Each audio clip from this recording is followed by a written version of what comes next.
It's time for MacBreak Weekly. Jason Snell has the week off, but Micah Sargent joins us. Shelley Brisbane is here. Andy Anako will talk about Apple's staggering iPhone sales. A record quarter? Yep. Jason Snell predicted it. Apple goes the subscription route, but how far is too far? And all the specs finally revealed of the iPhone Fold. Next on MacBreak Weekly. Podcasts you love. From people you trust. This is Twit. This is MacBreak Weekly, episode 1010, recorded February 3rd, 2026, a strand of Woz's beard hair. It's time for MacBreak Weekly, time to cover the latest Apple news, as you may remember from previously on MacBreak Weekly. Jason Snell is on vacation. The wonderful Shelley Brisbane's filling in today. Hello, Shelley. Good to see you. Hi, Leo. Good to see you too. Actually, you might, I'm not sure which seat you're in. You're either in the Snell seat or the Lindsay seat. You're in one of those seats. She's in the Lindsay seat. Okay, well, then, all right. Then she's, by the way, from the wonderful Texas Standard Radio. Then in the Snell seat, that would be Micah Sargent.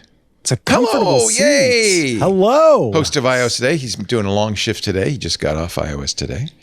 Yeah. And also Tech News Weekly on this same bat channel. Same bat channel, same bat place. And let's not forget Micah's Crafting Corner, the chill place. The chill every zone. month in our club. What are you doing now? You were doing paint by numbers. Paint by number is still on. It's still happening. I've got a lot of great stuff down the pipeline though. It's just been great getting to we all just hang out and we talk about our crafts and we talk about life and talk about the food we're eating. It's just a nice chill zone. But I think I'm gonna be tuning in this Friday to your. Well, I got Claude pilled, but I'll explain that. And also with us, Andy Anako from the library. Hello. Andrew. Excited as heck because it is 32 degrees outside today. First day, it's not above freezing, but it's at freezing, which is, God. I mean, I got flip-flops on. I got like a steel bucket full of like margaritas here. We're all basking in the joy living the of beach life, just aren't you? being at freezing. Yeah. It's Suddenly Andy's in Margaritaville. Yeah. Wasted away. So there's a lot of little stuff going on. I guess it's kind of hard. I don't like doing it without Jason here, but he left us with a bunch of color graphs. The quote of the week is Tim Cook's quote of the week. The iPhone has sold in staggering numbers. Yeah, there are a whole bunch of, and there are humble brags like all throughout his comments in the Q&A about, I mean, we're supply constrained, but it's not because of the AI industry like taking our chips. It's that we just can't build these darn things fast enough. I mean, we thought we had enough. We didn't. You guys just keep buying them. And you know how okay, Wearables is down 2%. Okay, but if we could have sold as many AirPods Pro as people were wanting to buy, we would have been up, baby. I mean, how. And we have to give credit. Jason Snell predicted last week it would be Apple's biggest quarter ever. Yeah. It wasn't, a real stretch to predict that, but yeah, I mean, almost every metric, and they were very, very happy to report this. Almost every metric they had is like not only like up, but in many cases like record for like the last 2 or 3 years, maybe even record for like forever. China, for instance, they were like, whereas in previous years of these calls, one of the biggest Q&A questions has always been, well, how are you doing in China? Because you're facing a lot of headwinds here, and I don't know what levers you're able to push. That's another buzzword that's come up in the past. Levers. They're pulling levers to make things happen. And now it's like, no, it's like up 38% somewhere, and adoption rates. We have like the number one selling phone, number one individual selling desktop PC, number one individual selling laptop in the MacBook Air. So yeah, I mean, this is a good day to be Tim Cook, so long as they're not asking you about where you're getting your DRAM from in the next 2 quarters, or so long as you're not asking about what you did over the weekend. Don't ask him what he did over the weekend, where he might have gone. Weekend. Yeah. And I just hope it wasn't to see Melania for a second. I'm just hoping. Tim said, I'm going down to the local AMC. I just got to see it again. There were so many details all I could say missed. is at least Apple TV did not bid or win the bidding for that. That's all I can say. Oh, can you imagine the way that they've been making F1 everything and notifying me on every device about the F1 film? I can only imagine what that would They look really like. over. They did that. They've done that all the time. They did it with Coda. They do it. It's a promotional vehicle. And I think they should take a lesson from Amazon. We've all come to hate Amazon, the Fire TV, the Echoes, because they're just promotional devices. Mm-hmm. Careful, Apple. In fact, there's a few things we're going to talk about. Yes. Careful, Apple. But let me first give you the top line. Highest revenue ever. This is, remember, for 3 months, $143.8 billion in 3 months. iPhone, 85.3 billion of that, much more than half. iPhone sales grew 23% year over year. So no wonder Tim's saying this is the strongest iPhone lineup we've ever had. Oh my gosh. Oh, and revenue up 38% in China, as you pointed out. Mac revenue down 7%. Yeah. That's the poorest of all of the Apple categories. But with all of these, like all the analysts and everybody are basically talking about where another buzzword on your bingo card is difficult compare, because this quarter last year was a huge sweeping introduction of new M5 MacBooks. So that was like artificially high, and they're saying, well, okay, yeah, and it's down, but that's compared to as we'll very talk about unusually high. They've got a lot of Apple Mac stuff coming out this year, which will probably propel them ahead a little bit. There's also another story, which is that Mac Minis are flying off the shelves because of this new AI agent, which I have put on my Mini as well, OpenClaw, nay ClaudeBot, nay MoltBot, which is a very risky but highly rewarding AI personal assistant is the best way to describe it, that has personality, that will work overnight. And as just the tiniest bit of security, people are saying, well, I went out and I got a new Mac Mini just for that, so that it's on its own machine. But then I gave it permission to do everything in the credit card. So what the heck? Anyway, apparently Mac Minis are sold out all over the place, especially the base model, because you don't need much. So I think the next quarter might be better for Mac. Yeah. Gross margin, not so gross, 48.2%. That's 40.7% on products, but look at the services margin. And this is going to inform some of the stories we're going to talk about later in this show. 76.5% profit on services. It's all profit, basically, all the way down. Yeah. So a really great quarter. The graphs from 6 Colors are just full of green. iPad up 6%, Wearables down 2%. And that's the thing with that down. I'm pretty sure it's been down for a while in terms of Wearables. And anyone have any insight on that? What are we thinking? Well, as Andy said, part of it was they couldn't make enough AirPods to fill the demand. I think Watch, maybe people is saturated, you think? That's what I'm wondering. And is it saturation? The Watch and AirPod upgrades that happened were not revolutionary. Right. I mean, I think they were fine incremental upgrades, but that's not the kind of upgrade that causes people to ditch whatever device, especially the Watch. It's a pretty long-lasting device. I think people think of watches like computers, but they really aren't. I mean, if you don't keep a watch 5 years, it's because you have extra disposable income, because you can easily do that if you want to.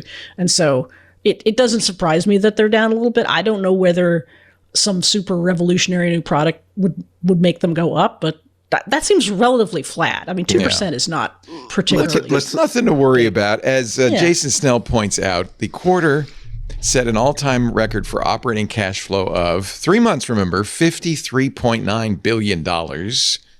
And Jason writes, accounting nerds, this is your stand up and cheer moment. The cash must flow. He also points out that when asked about Google and their deal for AI with Google, Parikh, this new CFO, said we aren't going to provide any details on our arrangement and collaboration with Google. And when Ben writes this of Melius tried to get more out of Cook, only to be stonewalled, he replied on the call, this is on the analyst call, bummer. Okay, I tried. And Tim says, you did, through a squall of laughter. Yeah, that was there were two main themes through the Q&A, and one of them was supply constraints. The other one was actually not just AI, but specifically Google AI. And this was then they were just consistently parrying this off as saying that essentially, if anything, they were trying to minimize the contribution that Google was making, or at least trying not to highlight it.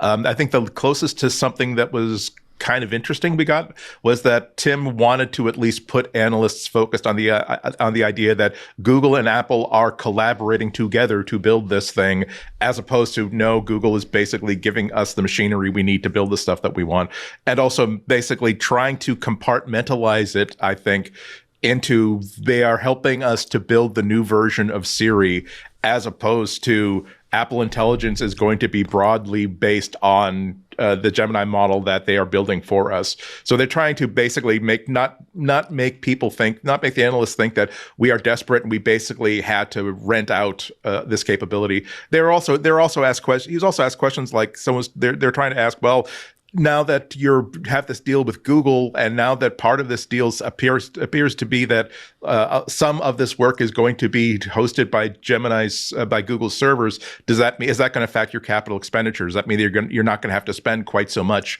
on your own compute support for this? And again, he kind of parried it and gave a non-answer. I think they're trying to, again, make sure that the focus is on, no, we are an AI company. As a matter of fact, one of the most interesting quotes, surprising one, is I think Tim actually explicitly in his opening comments, I don't have the quote in front of me in my notes, but basically saying that the Mac is the number one top best platform for AI anywhere ever, which, okay. Lies! Liar! Yeah, I mean, that seemed like an ambitious thing to say. Maybe I don't know. No, actually, it is interesting how much it actually surprises me, because a lot of what the latest stuff in AI is command line based, is in the terminal. Yeah. And but if you install OpenClaw, for instance, it says, well, use Homebrew to install a bunch of these plugins. I mean, it's very Mac focused. Like I said, people are buying Mac Minis. Not that you can't run it on Linux. In fact, I think if people really think hard, the Linux would be a much better place to do it. But Apple, has put NPUs, neural processing units in its system on a chip. They have a lot of RAM that is accessible to the, it's not in the GPU, but it's accessible to the AI, and that's what AI loves, a lot of RAM. So, the tagline on the Mac Mini page on the Apple site is built for Apple Intelligence, and I'm sure Apple is happy to have you conflate Apple Intelligence with AI. So it's just kind of a fun juxtaposition when you think about all the Mac Minis flying off the shelves. And there were a couple of announcements that really focused on AI on the Mac. We'll talk about that just a little bit. But before we get off the earnings, let me mention services crossing $30 billion for the first time ever. It's really, services have been and this horrible thing called ARPU, average revenue per user, has been a real focus of Apple, and it's a real success. I think there's no question about that. Well, they also services is going to beef that up, Well, and I think Apple's going to get a little greedy on this. We'll talk about that too. Yeah. Apple says 2.5 billion active devices around the world. I think that's including Macs, right? And watches and that's everything. Yeah, everything. It should. And HomePods. And that factors into a little bit of services. They're amongst the record setting they've done is record setting in advertising revenue. Although they don't break things down, they don't break services down into category of performance. But I think they did say that even on the list of things that have set records, they included, I think, advertising in that list. And they were asked a question by an analyst saying that, well, does that I see that services is doing well? I see that you're basically extending advertising, probably referring to the use of ads in the App Store, but saying, well, are you looking forward to extending the reach of advertising into, say, and he specifically asked about Maps and Apple TV, and that's where Kevin Park said, again, didn't answer it directly, but essentially said that, well, we think that the growth is mostly because we've got all these devices, which implies that the Apple has a lot of different eyeballs to put ads in front of. But they did say that, advertising is something that we are very, very happy with, and we're happy to. We feel as though we haven't reached the bottom of the well yet.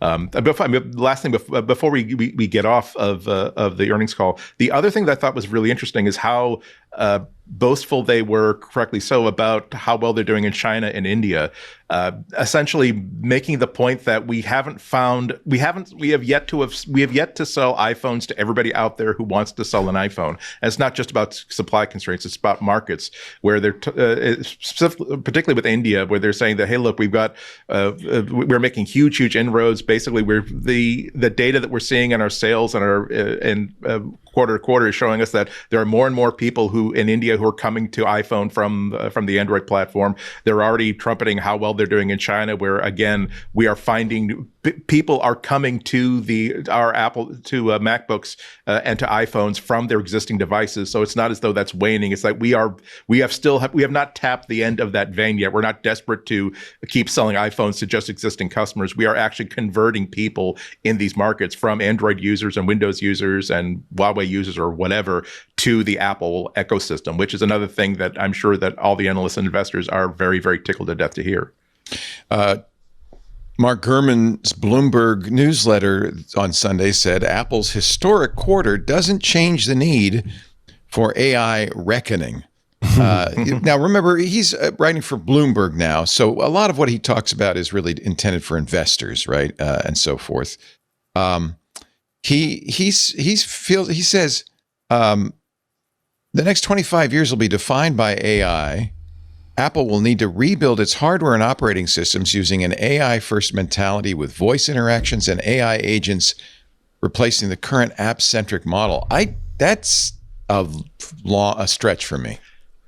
That's a stretch. I think what's happening, I'll be honest, and I spend a lot of time with AI nowadays, and we cover AI on Intelligent Machines, is that the world is splitting into kind of two camps.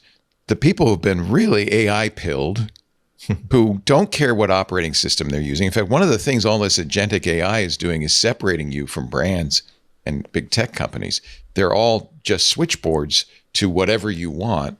And honestly, the command line is probably the easiest way to do that. And then the other group of people is people who want an iPad and a GUI, and they want to click on buttons and stuff. Apple would make a huge mistake catering to that first group and abandoning the second group, which is their core audience is a GUI or GUI users. Am I right? Exactly. Yeah. I mean, that's sort of the whole point. I feel it's the whole point. So it is. But you don't want to lose them. Is it an antiquated? I think it's not only the GUI, it's the familiar interface, but it's also AI skepticism and the degree to which, because AI is so integral to so many business endeavors, that it's really being rammed down people's throats. And I think they feel it in terms of advertising, in terms of messages they hear all day long, not only from the tech companies that want to sell them stuff directly, but from, underwriters on public radio in my part of the world, or just random ads you might hear. So such and such company is an AI company now.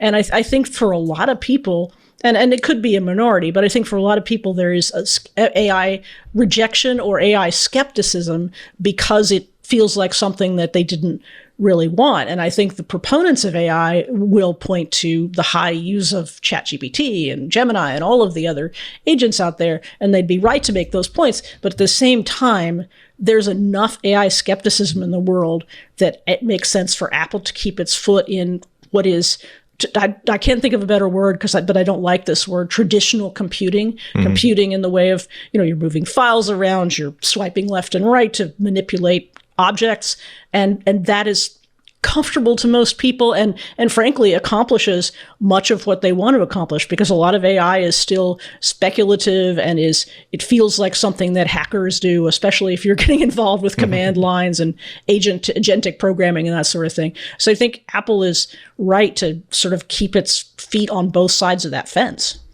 Yeah, I think that's an excellent point, and that was another thing that was kind of hinted at in comments in the call. Essentially, that we don't know exactly what people want from AI yet. We're just going to tell you that we're ready for it when whatever happens. But I mean, if Apple has historically been like their big revolution in the 80s, of course, was to bring the GUI to the mainstream. Maybe they're in a position to sort of leverage that sort of spirit and use AI not as a feature that you turn to or something that you have to sort of throw your blind trust in, but as the new interface for the machine, to the ability to say that collect all of the really good Apple news from the last week. I want to highlight on the earnings call, and please put it in an Omni Outliner spreadsheet organized by topic. And that's simply, instead of actually going through pulling down menus, copying, pasting, switch between apps, it just simply happens for you. That could be part of it. And I'm sure that we'll be talking about a major acquisition that they made this week. Yeah. And we'll talk about that later. But that implies that they're very, very interested in AI as the human to computer interface, whether it is wearables or just simply this desktop has a microphone on it. Why not just simply ask it to do the thing that you want it to do, and it'll do it? Gurman writes, even if Apple continues to thrive in the smartphone market, it could still lose its standing in a fast-changing tech world. The company's own senior executives understand this and privately question whether Apple has the right ingredients to win in the AI-first landscape. I mean, Gurman has bought into this whole thing. Yeah. And I think it is a real challenge for Apple. And I think you're right, Shelley. I think there are a lot of people. Microsoft is the poster child for this. Microsoft is thrusting Copilot down users' throats. Okay. Their stock market, the stock market punished them last week. Huge drop. They lost billions in cap because of that, I think, and because of the cost of doing that. And I think users don't like it. I think Apple, whether intentionally or just because they couldn't get it together, has ended up in the right position, which is that AI is something you choose. That you can absolutely do it if you want on a Mac. You can absolutely do it if you want on an iPhone. You can choose any AI you want, but it's not being thrust down your throat. And I think Apple would be smart to note what's happening to Microsoft. Right. And then there were features in the early days of smartphones that were available, but that had not yet been adopted by users. And the smart companies let the users be their guide in terms of when those features became available. They sounded sort of outrageous, like you'd get push notifications from your phone, or you'd have text messages so that anybody could contact you at any time, or advertisers could get in touch with you via banner ads. All the sort of things that we kind of take for granted and expect from smartphones. There was a time when the phone was thought of as a phone, and we make and receive calls via numbers on it.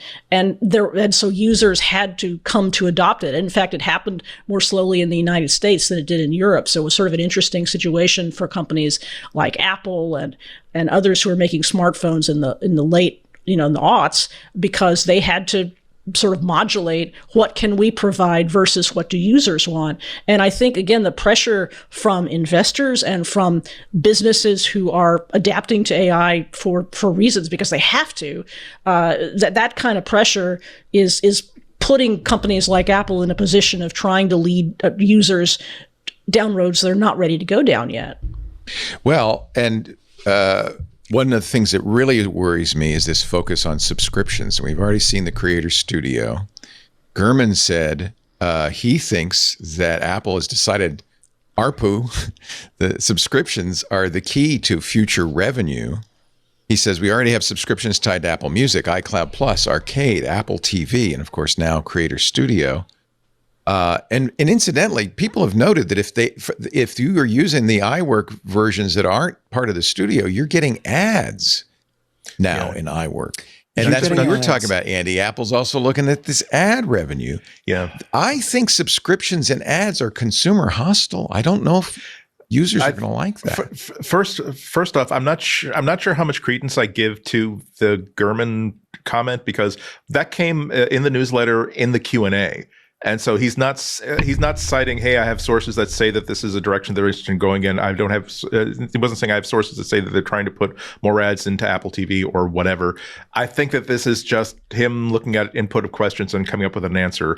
However, yeah, I mean, people are really, really kicking back, especially on Reddit and other public forums, about how it's not just you double click on the version of iWork that you actually own, that you already had, and oh well, there's a splash screen when you launch. Oh, by the way, hey, how about we switch you to a subscription? They're complaining that no, in the UI, it's like in the toolbar, here is like a call to action to switch to the subscription model, which would absolutely bite. That absolutely is just crossing a line they shouldn't cross.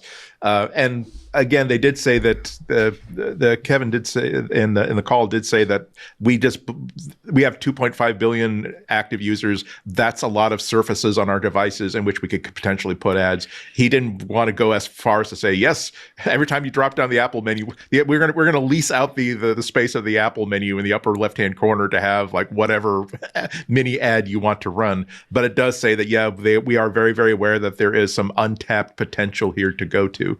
And what makes it especially consumer hostile, I mean, it's one thing, you've had iWork for years and years, and people may be attached to Pages or Numbers or Keynote. I personally think Keynote is the far best of those iWork apps currently, because Numbers and Pages have been allowed to lie fallow, even though there have been some minor improvements. There's still a lot wrong with those apps. So it's one thing to take an app that people love and say, you know what, we can't give this away to you anymore. We have to support it with ads or whatever version of that there is. If it's an app that's beloved and that people have been getting valuable use out of, that's free. But it's another thing when you have an app that has not grown along with the platform, has not become more sophisticated, has not become something that people can't use something else to get the work that they want accomplished. And then you say, hey, we're going to put ads in it, or we're going to try and mine you to subscriptions. Because for an awful lot of people, Google Docs, Google Sheets is right over there. Or if they have a 365 subscription, they could go the Microsoft route and get the Copilot pill, whatever. There are many options out there. And it doesn't seem like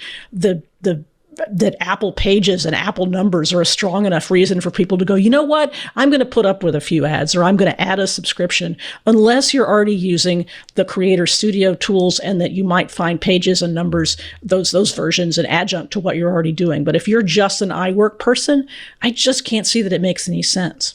Wasn't it, to me, maybe my memory's wrong, one of the real selling points of the Mac was all the stuff that came built in for free.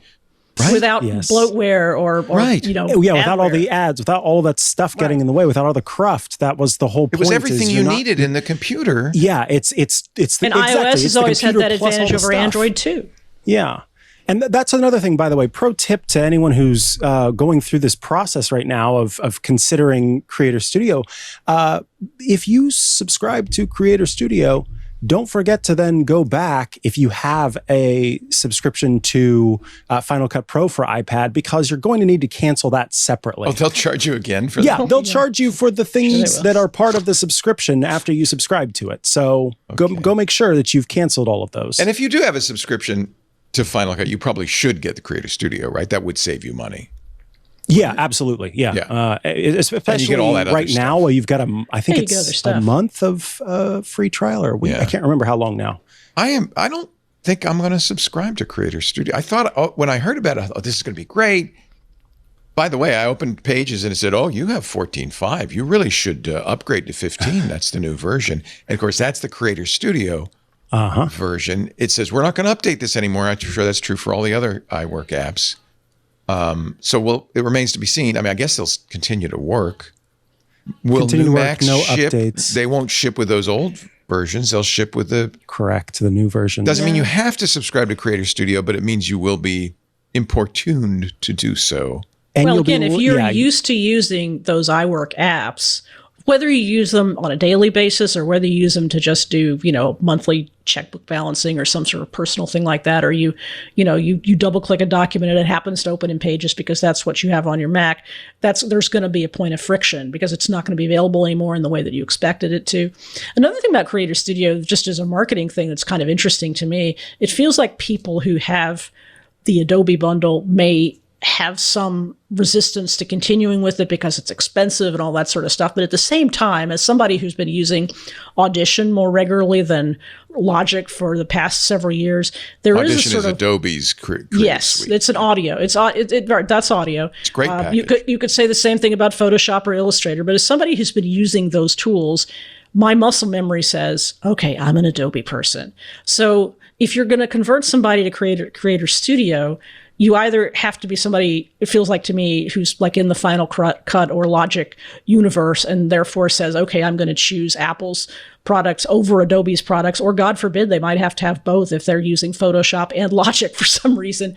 And I just sort of wonder, like, is the goal to convert Adobe users to Creator Studio and convince them that all the tools that they have are there and that they're better? Because there are a lot of people who have issues with Adobe interfaces, but again, you get muscle memory. It's not that I love Audition, it's that I've learned how to use it and my muscle memory is such that I'm going to continue to use it. But to convert somebody over to a whole different set of tools, I don't know, it's an interesting question as to whether people are going to make the choice. Am I going to pick Apple or am I going to pick Adobe? Because each of them has a subscription. Apple's subscription is arguably a better value, but it kind of depends on what you need. Yeah, it depends on what you need, though. If you're a Final Cut person, it probably makes absolute sense. Like it feels like that's the people who live, at least to some extent, in Final Cut and maybe Logic. But if you're kind of on the fence, I sort of wonder where you come down. Is cost enough reason for you to switch from an Adobe lifestyle to an Apple lifestyle? Yeah. You're watching MacBreak Weekly. It's so great to have you, Shelley Brisbane. Oh, it's so good to have you back. Aw. Of course, from Texas great to be here. Standard Radio, Andy Anako, and instead of Jason Snell, a little Micah Sargent. Always good to have Micah on the show. I miss working with you every week, but at least I get to once in a while. The tech guys he moved haven't away. been back at it in a long time. I can't even just hang with you, man. So rainy here. I should mention, and we've mentioned it last week, I'll mention it again, Christina Warren will be joining the panel in a couple of weeks. I think February 27th is her 22nd, end of the month. A couple more shows, which is great because we get a chance to see people like Shelley again. And then, and I have a feeling Christina, now that she's working at GitHub, will take some time off from time to time, as does Jason. Andy, you never take time off. I don't know why. You don't go anywhere, I guess. Well, I hope if you invite me back that I'll get to be on the same show with Christina. She's great. Isn't she great? You're just going to great panel. Yeah. Well, good. You will. Deal. Okay. Deal. Yeah. I promise you. Yeah, we're really thrilled to get Christina on. As you know, she was a long time at the Ultimate Apple Weblog, TUAW, then at Mashable. She hosted for a long time a really great podcast called Rocket. She has been at GitHub for a long time, took a brief sojourn at Google's DeepMind. I wish I could get her to talk about that, but she seems quite secretive for some reason. That must have been something. But she went back to GitHub, which there's a story there, I'm sure, too. Anyway, Christina Warren will join us at the end of the month. And we're very happy about that. And we're happy that you're here on MacBreak Weekly. Is it a big story? I don't know. That Apple has changed how you buy the Mac at the Apple Store. Remember, it used to be choose your Mac, and then there was some configuration stuff. Now it goes right to the configurator. So if I choose, let's say I'm going to buy my Mac Mini for it goes right to the Mac Mini. Did you see that? Let me go back again. Or let's say I want to buy a MacBook Pro. It used to say, pick one of these three models. Right. Now it goes right into this full-time configurator once you click the buy button, and this is where you choose 14 or 16 inches. This is where you choose what kind of display, what kind of chip. Is that a big deal? It actually seems kind of sensible. Yeah, there's been a lot of really interesting analysis, think pieces about this. Like a lot of speculation. Oh well, I think this suggests that Apple knows that AI is going to be more important. So their customers are going to want more direct control over how they configure this and get the features that they want. I think that it really does go to the simple thing of they're doing this because they did a whole bunch of testing and they believe that they will sell more Macs this way. And they'll sell more features, maybe, right? More upsell. Basically make more money. Exactly, make more money per device this way. Right. And I think that's really all there is to it. It's interesting. They're still offering a Final Cut Pro license or a Logic Pro license when you buy a Mac Pro. That's interesting. That is kind of funny. When you get down to it, like again, if you go into the store, here is a item in a box. Great, I'm going to take this box, put it in my cart, and pay for it, as opposed to here is some parts, as opposed to going grocery shopping, where it's like, oh, that's right, I need bread, I need a loaf of bread. It's like, ooh, this brand of peanut butter next to the bread is kind of nice. I should, you know what? I have never tried like a nice. Choose the drop down, crunchy or smooth. Yeah, choose the drop down. Do you want sugar or no? Every single thing is like a food pellet for the rat. Saying, I'm gonna tap this bar and get this food pellet. Ooh, I want that food pellet too. But so that's why I'm certain that they did a whole bunch of testing and they thought that we can increase revenue per sale per checkout if we basically give people not just one buying choice but a series of buying choices, while also giving them the idea that, oh no, I'm taking more control over the configuration of my PC manufacturers. I just bought a Lenovo laptop and they do it. Probably they're influenced by Apple, the way Apple used to do it, where you go to the model, the thing you want, and then it shows you some pre-configuration with stuff. And then there's a button on some of them that says build it, where you get more like the Apple choice now. Well, but even if you were pre-configuring, you still had choices to make. Right. So you would say, okay, you could buy a bigger hard drive, you could buy more memory. Yeah, you always had that configurator, didn't you? Right. And I think the thing I liked about it, and it still exists on the compare page, I liked it because you could sort of create a theoretical comparison between this MacBook Pro and that MacBook Pro in terms of price and chips and the like. And again, you can do that, but you have to go to the compare page explicitly, which is how I always did it for iPhones. Because whenever I'm on an iPhone podcast, the day new ones come out, I'm like, okay, I can't remember which one has this processor. No one can. So you just compare them 3 by 3. But you're not doing much more configuration that you did at the start. The only thing that I sort of find weird, I do have this sort of lens of, if I'm explaining this to somebody who is not a Mac nerd and who's like, okay, I need a MacBook Pro. What do I do? The only thing that's odd to me is that if you configure MacBook Pro, you choose 14 to 16 inches. Okay, I know what that means.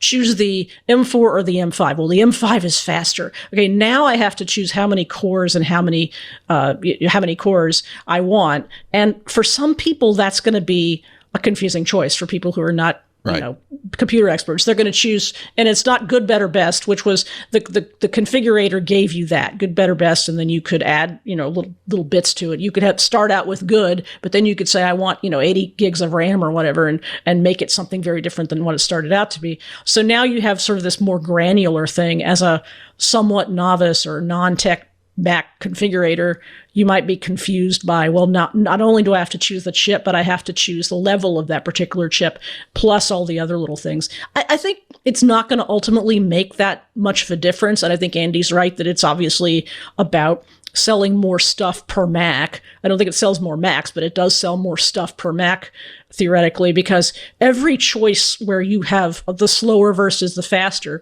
they're going to show you why the faster is better for you. And if you think $200 or whatever the difference is not that big a difference, you're going to go, yeah, why not? I mean, I bought the M4 Pro Mac Mini instead of the M4 Mac Mini. They convinced me. I think I was going to do it anyway. But I think the more granular the choice, the more confusing it can be to some purchasers. I acknowledge we're probably overanalyzing this. There's a lot of criminology. But I do think it kind of is an acknowledgement from Apple that the people who are buying Macs are the more sophisticated audience. Because this is, in my mind, for a more sophisticated audience. And buying the Macs online as opposed to going into the Apple Store. Yeah, in the Apple Store, if you want a MacBook Pro and you go into the Apple Store, if you want a laptop and you go into the Apple Store and you go, hi, Apple Genius person, what should I get? They're going to say, well, this one's bigger. This one has a screen option that you can get better screen. This one has more memory available to you. And they're probably going to work you through those configurations, whether they're the good, better, best version that we're used to online. So it's the same kind of thing. And they're going to certainly try and upsell you. If you say you want 16 gigs of RAM, they're going to tell you why 24 is better. So in a live context, they've been doing this for years. Apple's, you mentioned this a little bit or alluded to it, Andy. Apple's second biggest acquisition ever is an AI company. According to the Financial Times, $2 billion. That's second only to the Beats acquisition for Q.ai, which is pretty speculative. It's an AI audio startup that uses facial expressions to understand you. It's silent speech. What? It sounds really It's sketch. weird. This was, I mean, well, no, this was a Google Ventures startup. So Google's probably happy that they got that check. But it is one of those. It is not like Beats where you say, "Oh, I understand." They want like more like consumer oriented rather than like technology oriented speaker headphones and earbuds. This is a core technology based on again based on micro expressions that it can see off of a human face to. Speculatively, people are saying, well, that will help you recognize speech because it's going not just by the sound, but also by what are the mechanics of what is the face doing, but also the idea of what can we do for control of a device via facial expressions.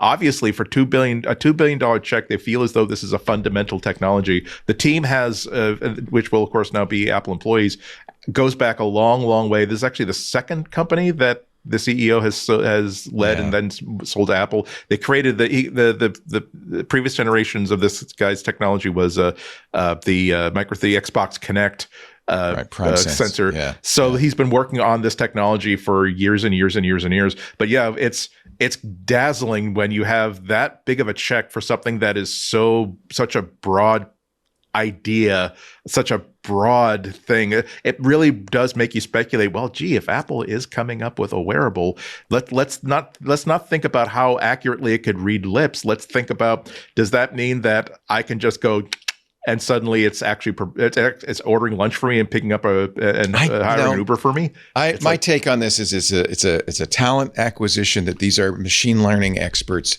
and they will be applying their skills to a different technology because unless, you really want to, the conspiracy theory is this will help you with ad sales.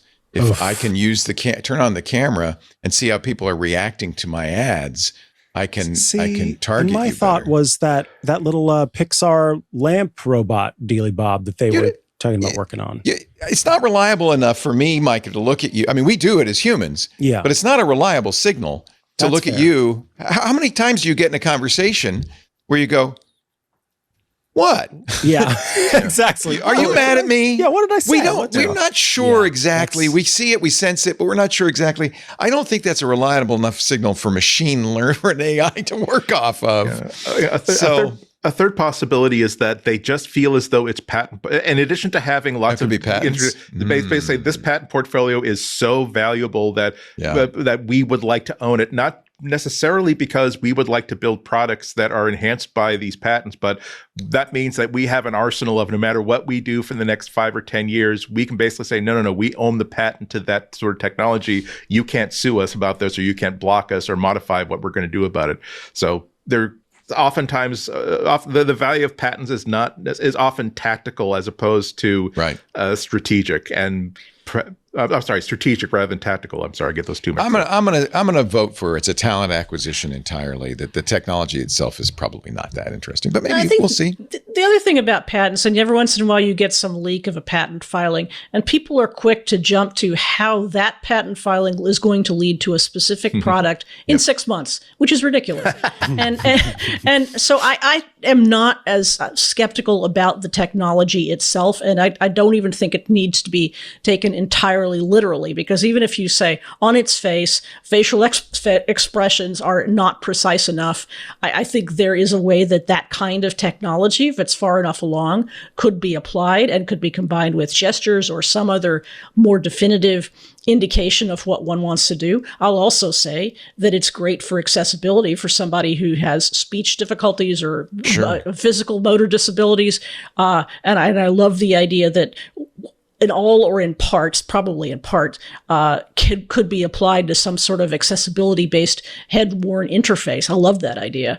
Yeah, does the average person want a camera on them all the time and their computer analyzing their expressions. I mean, does the average person want a lot of things? I don't necessarily think that's the case. But again, I agree. And the technology, and I hadn't thought of the ad. That's diabolical. The idea that my mind went there. I'm sorry. Yeah. Well, and let's remember that Apple has had a huge brain drain in their AI and machine learning talent. And everybody's leaving. I mean, every week, Mark Gurman's got 4 more people going to OpenAI or Meta. So Apple's looking anywhere it can. $2 billion sounds like a lot of money. It's certainly a lot of money for a technology as speculative as this. Q.ai has no demos. They have no videos of demos. But maybe it's not too much if you get a team of 4 or 5 really good AI experts and machine learning experts. And can put them under very long-term contract or some. Well, that's why you have to pay a lot of money. Right, exactly. That's what Mark Zuckerberg's paying. That's what it costs nowadays. Yeah, $2 billion though. That's a lot of money. I'm not skeptical. I'm saying this is where I have to throw up my hands and saying I don't know what to think, because every time I think that, maybe it's this, maybe it's that, you keep hitting it. $2 billion. So Apple had a lot of reason to think that this is going to work out great for the company. Yeah. And at $2 billion, how much did they pay Giandrea though? That was more than that. Yeah, for one guy. I can't remember. I can't remember, but it wasn't. It wasn't $2 billion. $20 billion a year.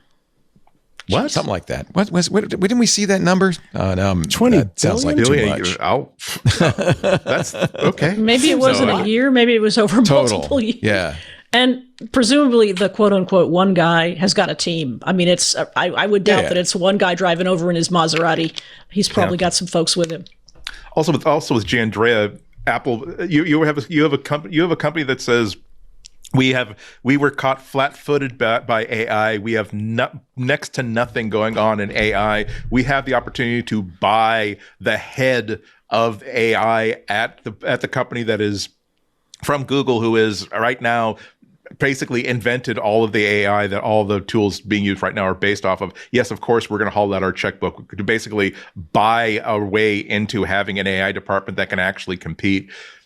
And get the investors to chill out. Exactly. So whatever the actual outcome of it, if a lot of this is about getting the investors to chill out, then there might be some value in spending even larger amounts of money. $20 million a year. Sorry about that. $20 million. That sounds more better. Realistic. Yeah, well, isn't it funny how that we've inflation? Because if you told me you were going to pay me $20 million a year to do anything, I would be, that seems fair. That's a lot of money for one person.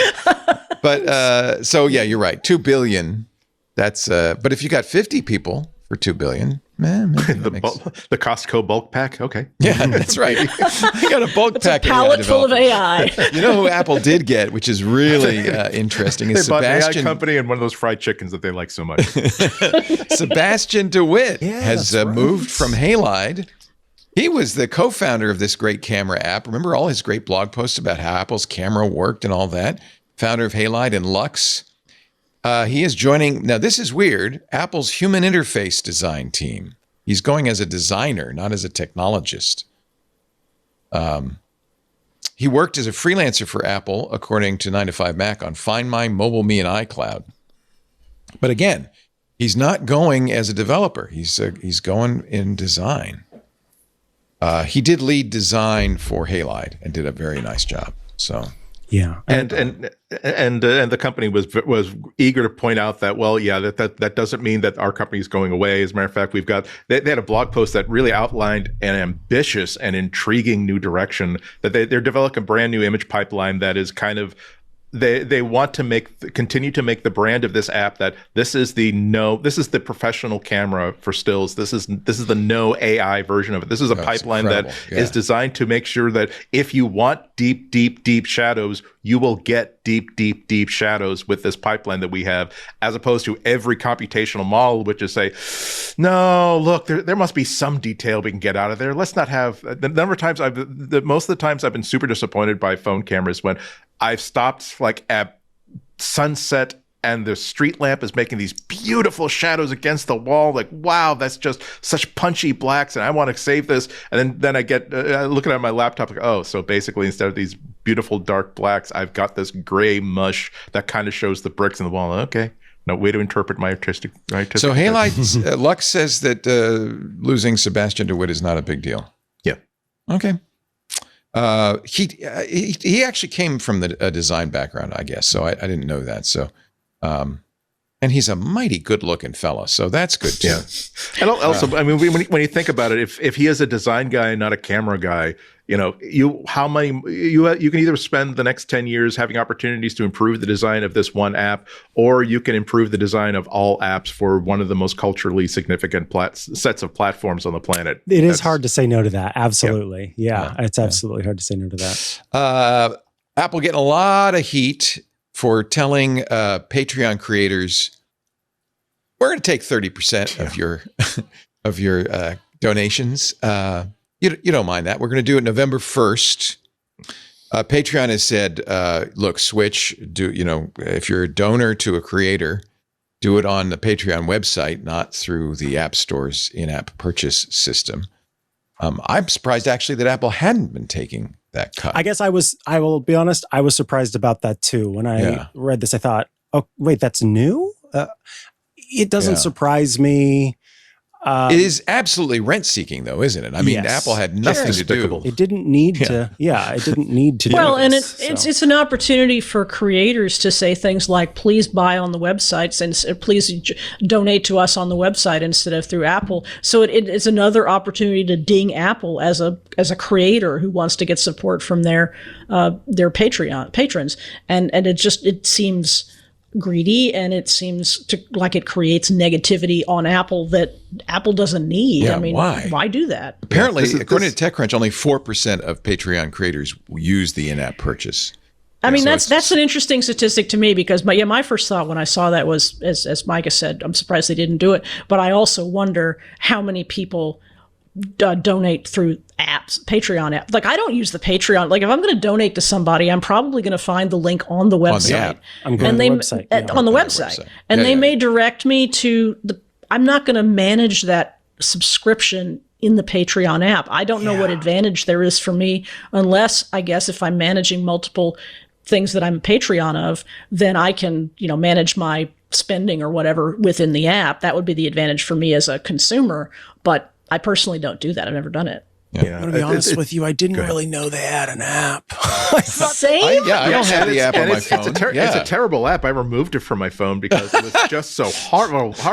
Even on my phone, accessing it through the web is 10 times better because it puts the focus on all the cartoonists that I want, Danielle Casero has a new, it's Friday, so she has a new set of cartoons. That's what I'm there for, not to see recommendations, not to see things that's being pushed at me.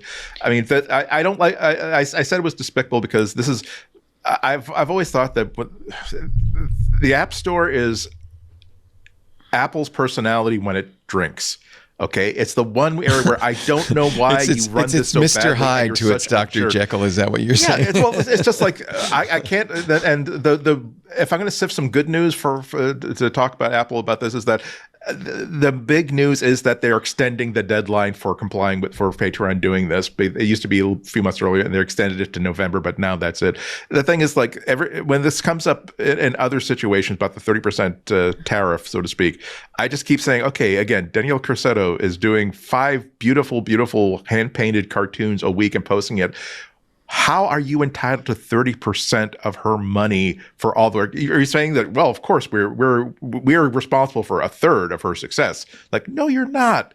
Like she had nothing. You had nothing to do with anything there. You're just basically saying that anytime there's any money that crosses hands, I need to wet my beak a little, and that is basically in every mob movie directed by Martin Scorsese you have ever seen. Yeah. Well, right, and nobody is depending on the app as the vehicle for consuming those cartoons. I mean, I guess you could, but you're going to consume them on the web. Or if there are a lot of people who have extra podcast content or extra video content that is available through their Patreon page. But unless that app is a particularly desirable means of either watching that stuff or aggregating it in some way, what's the benefit to the people who are actually the patrons? Never mind the people who are getting ripped off. Yeah. I just think that in principle, there should be some sort of movement inside Apple to say, wait a minute, are we really saying? I can understand why we're saying that while we're saying that we've developed these APIs, we've developed this marketplace, we developed this app store, and and in many cases we are worthy of a 30% cut. The fact, are we really going to go so hard to the wall that anytime any money transacts at all, we have earned 30% of that, even when all you're doing is saying that, yeah, this comic book that you want to buy through the Kindle app, yeah, we deserve 30% of that. We're going to make sure there's no profit margin whatsoever. We want to take it all. Like, again, what did you do to earn that 30%? And I'm glad there are ways around it. I'm totally with you, Shelley. Like, again, this does not affect me at all. And fortunately, all the creators on Patreon have enough of an advance notice to appeal to their users directly and basically make that messaging that if please don't sign up through the app, please sign up through the web, because I will get more money off of it that way. But I just think in principle that this is not a good look for Apple ever. And there's a way for creators to message that will get the users to understand. Like, it's a very easy to make pithy messaging that says, we let us keep the money that you want to contribute to us, and also boo Apple. And that's why I think it's dumb that Apple's doing it, because I think it would be very easy and almost necessary for a creator who's trying to preserve their 30%. They have to ding Apple. They have to say, Apple is trying to pick our pocket, which means they're picking your pocket. Come on over and do it via the website. Proton has a very interesting website they call Tech Fines Tracker. Big tech, small consequences. Proton, of course, the Swiss-based software company that does Proton Mail and so many other applications. Their point is that these fines are such a small percentage of the overall revenue of these companies that they're meaningless. Proton says that Apple last year, this did not show up in Apple's quarterly earnings report, paid $851 million for privacy and antitrust violations. But that was down from $2.1 billion the year before, so that's good news. Proton also points out it would take Apple at its current run rate 3 days, 3 hours, and 28 minutes to pay off the $851 million. So the amount of fines is about equal to the amount of money they just paid for Q.ai. So it takes them 3 hours and 28 minutes to make that back. That was in 2024. Now, I know, no, but exactly. still. Exactly. $2 billion is not the same to you and me as it is to Apple. It's cushion change for Apple. Yeah. So anyway, I did not know about this site, but it's a good site to kind of keep an eye on, and it's also graphically great. They show that Google's fines last year were $4.24 billion, but that's again just a fraction of the total amount they make. The fines are growing. Meta only $228 million last year. Amazon $2.5 billion. Google $4.24 billion. But again, look at the stack of coins that Google has. It's not it's a cost of doing business. You put that in there with the rest of lunches for the employees and things like that. At the end of the day, there are some poison pills inside a lot of these regulations where where it's like, hey, 10% of all worldwide revenue. Right. But the thing is, like, Google and Apple, particularly Facebook too, they're too big to regulate, because if they really wanted to say, look, we're sick of this, we're sick of you flouting our laws, we're sick of you saying that no, you go ahead, fine us whatever you want, we'll either pay it or we will just not pay it. What are you going to do? Ban Gmail from your entire country? Right. What are you going to do? Make the iPhone not work in your entire country? We don't think you're going to do that, so let's negotiate it to something that we think that we can tolerate. The $851 million came from 4 different fines. In February, South Korea fined Apple $3.2 million, again, chump change, for data illegally obtained without users' consent. France, $162 million, now we're talking some money, for violating privacy laws. The EU at large, $571 million for breaching DMA rules for the App Store. I think, though, all of these are on appeal. I don't know if they actually any money's changed. That was my question. Hands. Has it been paid, or is it? I don't think so. Italy, $115 million for Apple abusing its dominant App Store position. So for 2 for privacy and 2 for the apps. Proving once again that a duopoly is not freedom of choice. Yeah. No fines from the United States of America, I might point out, because we love our Apple. There's a great picture of Sebastian DeWitt. I was looking for that. Good looking fella. He should be in the movies. Apple. Leo's got a crush. I do have a little man crush. The pay cut. He's a good looking guy. Camo is suing Apple for Sherlocking them with Continuity Cam. I really like Camo. I use Camo. Lisa's borrowing my laptop because her screen cracked, and so her laptop's at the Apple store. And when she first logged on to Google Meet or Zoom, there was no picture, and she said, "What's going on?" I said, "Let me look." And, "Oh, you're on Camo, but you don't have a Camo camera attached." So Camo was before Continuity Camera, a great way for using your iPhone. I still use it as your camera. Continuity doesn't have all of the features. Reincubate, the company that does Camo, has accused Apple of copying its technology. This took a long time. Continuity Camera came out 2022.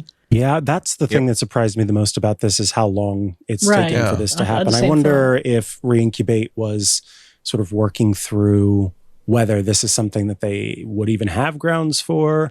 I've spoken to one of the founders of the company quite a few times. Back when the pandemic was going on, Matthew Casanelli and I both talked about Camo when it was in its earlier days, and ended up talking to, again, the CEO of the company.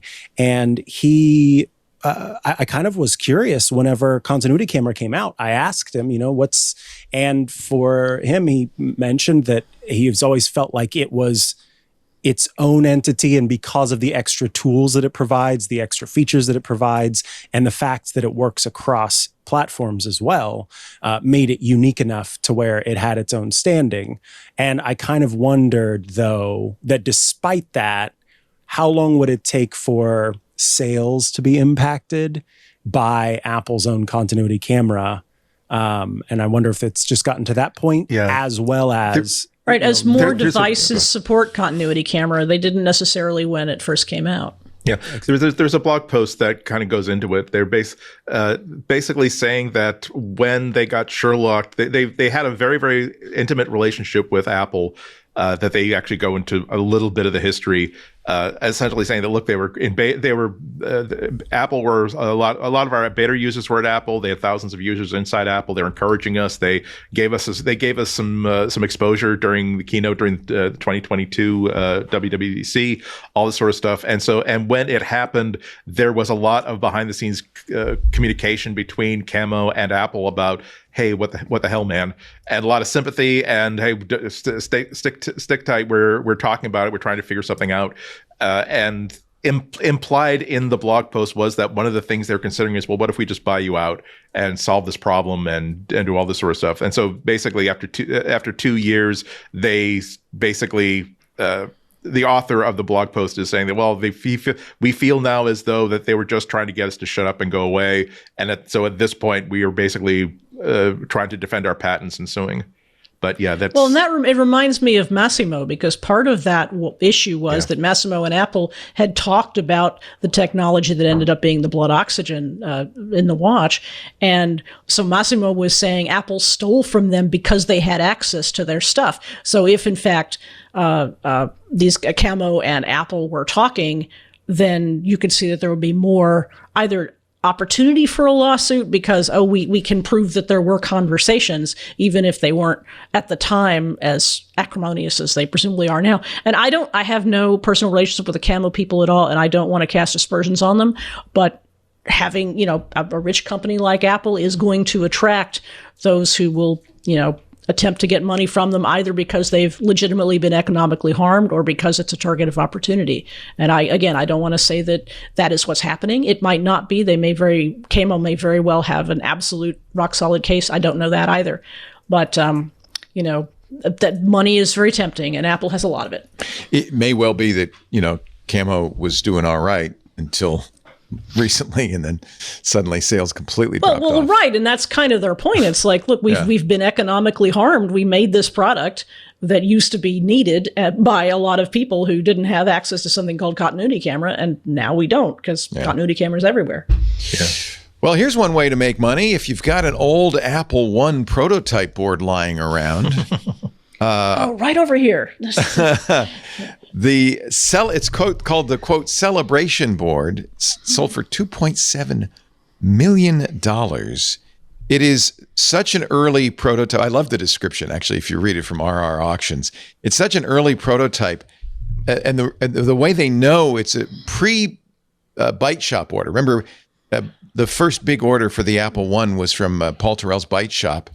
And Steve and Woz walked in, without shoes on and said, "Man, you want to buy this, these?" He said, "Well, yeah, if you can assemble 50 of them."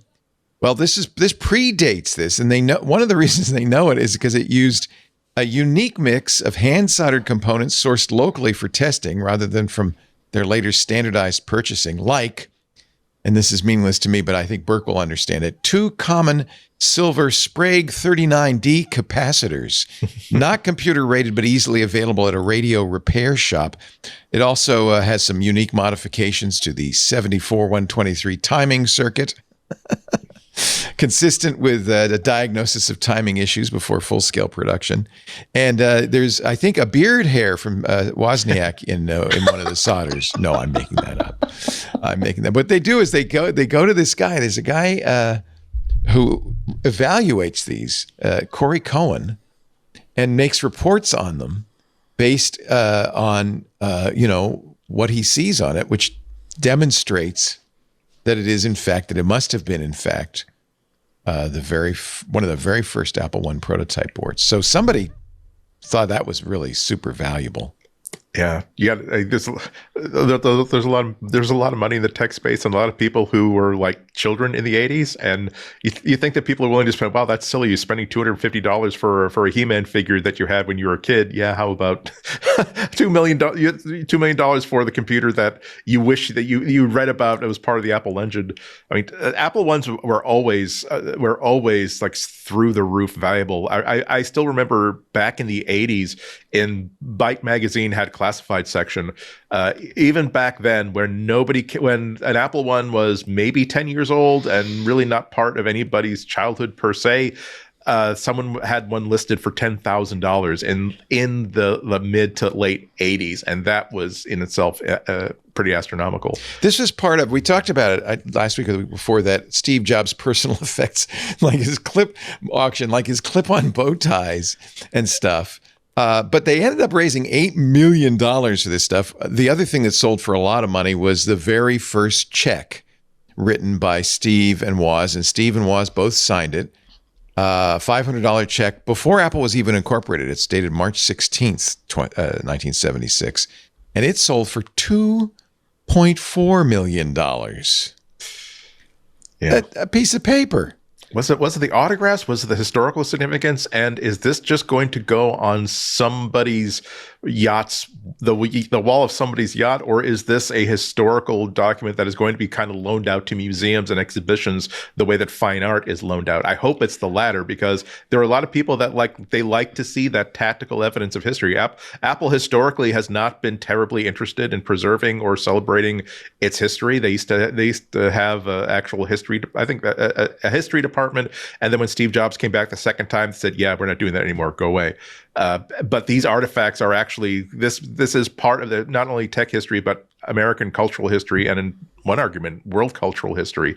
And these things need to be preserved, and these things need to be accessible to researchers and to people who are just interested.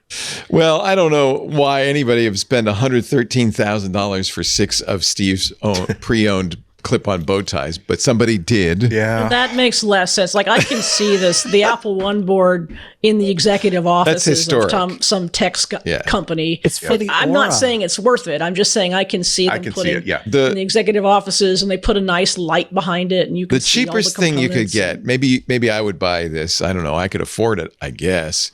Steve Jobs' personally owned Apple One computer ribbon cable.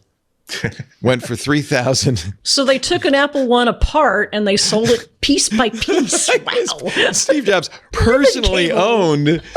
I don't know if it's signed. I don't know if his DNA is on it. I don't know. They found it like in a basket in his office or something. Well, like this, he's by got the a way, whole bunch I of think cables we were talking about this. I think the provenance of all this is it was like from like Steve's house, like when he was a kid, his childhood home.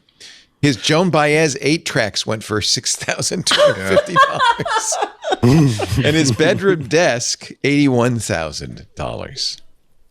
So I would like to think that the provenance of that ribbon cable, if it actually actually goes from like an adult Steve Jobs history, is that some underling had that thrown at their head by Steve in a fit of anger, and then Steve yelled at him to pick that damn thing up off the floor because it's garbage, and he put it in his pocket, and now he's got.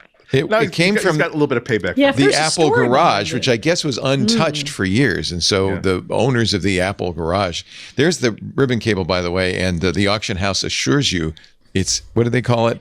It's in good to fine I'm condition. just imagining them dismantling it item by item, and now they're getting down to the cables. For a while, it was, hard drive enclosures. Well, not even hard. That would have been too long ago. But, something bigger, and then all of a sudden they go down to, from dot matrix printers all the way down to ribbon cables. It's amazing that somebody bought it for $3,000. But, Some it's a people piece of have history. disposable. Yep, Up to the max, and Well, it is a piece of history. And like the then math we did for Apple, it's not, it's maybe probably for some rich enough, if it's Elon Musk, it's a second worth of earnings or something less than that. But they see then that person is going to pass on, and their descendants are going to go, well, what do I do with What's this this now? ribbon Because it cable? means Don't I just nothing throw to this away? I don't even know what this is. Like, Right. throw it away. It will be thrown away. That's rough. You're watching MacBreak Weekly. Andy Anako is here. Micah Sargent filling in for Jason Snell. And it's wonderful to have Shelley Brisbane back from Texas Standard Radio. What were the big stories this morning on Texas Standard Radio? Oh, well, let's see. It's very hot in Texas prisons, and there are no standards to regulate it, even though there are standards to regulate the heat in county jails. So we did a lot of data analysis. So what you're saying is commit a misdemeanor, because if you do a felony, right, you're going to be very warm in the summertime. It's But gonna be too hot. a lot of data analysis about which prisons are the hottest. So I suppose if you wanted to choose, if you were able to choose the prison you went to based on its heat, I don't know. I shouldn't isn't make it fun. colder in the winter? It's not hot now, is it? Let's see. Andy was talking before the show about it was just hitting freezing in his 32. area, and Yeah. I was checking. We were at 67 degrees today. Nice. We actually did have some very cold weather last week. We had ice, not snow, but we had freezing rain, which meant the entire city kind of went crazy and didn't know what to do. Nobody drove anywhere for like 2 days, and the schools were closed. But now That we're back up happens to here in the 67 first rain of the degrees. season. Everybody, it's like they forgot everything they knew about driving in rain. Shelley, I think I'd almost prefer that, because in New England, because we get these, I mean, Texas is not expected to be able to deal with that, because you almost never really get it. In New England, it's like, oh, wow, bummer. So you got like 14 to 18 inches per year. Oh, wow. So you'll be at the office an hour late. Should I say, let's say a half hour late if you're really, it's like, oh, damn it. I got a shovel. We got 62 degrees under sunny skies, going up to 67 later this afternoon. A good Tuesday. Oh, it's the weather. It's the radio guy coming back to life. There he is. And that's your MacBreak Weekly weather report. Traffic on the 8s coming up. All right, on we go with, actually, it's rumor time. A lot of rumors. I am excited about I think I probably will buy the iPhone Fold. We now see the specs, and people seem to agree, at least all the Mac blogs, that these are pretty credible. So I will, this is from YBO, Instant Digital, the leaker. The volume buttons are not on the left side. What do we do? Are instead placed directly on the top right side of the device, similar to the volume button placement on the iPad Mini, which will challenge users' iPhone usage habits. iPad style layout, and basically they're attributing that to the fact that, okay, so the logic board is on the right side, not on the left side, so they have to put all those physical controls. That makes sense, and it would right be it is in my mind. I hope I'm right. I'm thinking of it as a iPad that folds up into a phone, not a phone that unfolds into an iPad. That's going to be the weird thing, though, because when this was more speculative, when we knew that they were working on it to try to ship this sometime in 2025 or 2026 or 2027, like that's like, gee, wouldn't it be great to have something that's kind of like the Samsung Fold, where it unfolds into a kind of a substantial like tablet sort of experience. And now we're getting closer and closer to actual like the predicted ship ship date, it feels like it's going to be more of a passport size. And now it's like that's kind of changed how excited I get, because I've seen devices like that, and it's like it's fine, it's great. I don't know if it's enough of a transformation of experience to make me feel as though if I were shopping for a new phone with a $2,000-$2,300 budget, if I would think that, yeah, that's enough of a transformation that, yeah, I definitely want to spend more money for that rather than getting an absolutely maxed out iPhone 18 Pro with the calfskin Horween leather case and all the other accessories. Let me continue with the Weibo Wumas. The power button integrated with Touch ID and the AI button, camera button, are still on the right side. As you said, Andy, the speculation is because the motherboard's there and they didn't want to run wires across. Left side completely free of physical buttons.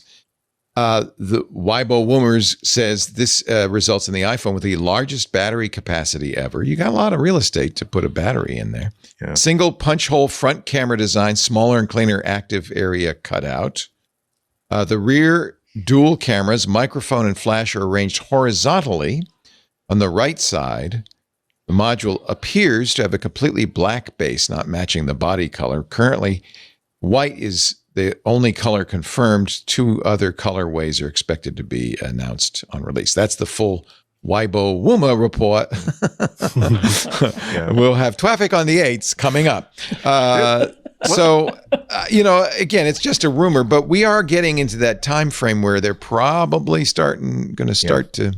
At least they have prototypes, right? And a lot of these rumors are sort of are coordinating with each other, or rather, sort of intersecting with each other. We've been hearing Ming-Chi Kuo and a bunch of other like panel supply chain analysts talk about this for the past couple of years. And we're seeing a lot of, oh, well, yeah, that makes sense. Yes, we've confirmed this. There's still a lot of excitement. Like, I'm wondering, just simple things like, how does Apple anticipate people using this, and are they going to lock people into it is either a closed phone or it is an open tablet sort of thing? Like, are they going to let you do sort of one of the nicest things about this sort of design is that you could do things like have a video player or a chat app like FaceTime where you have it sitting flat like on the table, and the top half of the screen is giving you your actual video and has the camera embedded in it, but the top that's like flat on the surface is actually your control, so you can hit a mute button, you can hit a volume button. Is Apple going to give developers modes like that, or are they going to say, nope, it's either completely closed or it's completely open, there is no in between to take advantage of?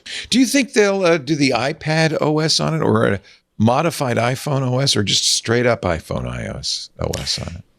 It'd be a shame if you open it up and you can't use it as something like a tablet. I can't imagine justifying that expense by saying, well, it's a phone with the biggest screen we've ever put on an iPhone. Not that's going to be a super productivity device. Even though there are things about the iPad OS that are not ideal, including the Windows make it better, but I don't know that I really want to mess around with windowing on a phone. And then the sort of multi-column approach, I think iPad OS is still inferior to iOS. I'm open to sort of seeing what they do, but iOS is kind of the gold standard, and I guess I wonder whether they would go out from iOS and add a few iPadOS features to take advantage of the real estate rather than trying to, make iPadOS work for a phone. Yeah.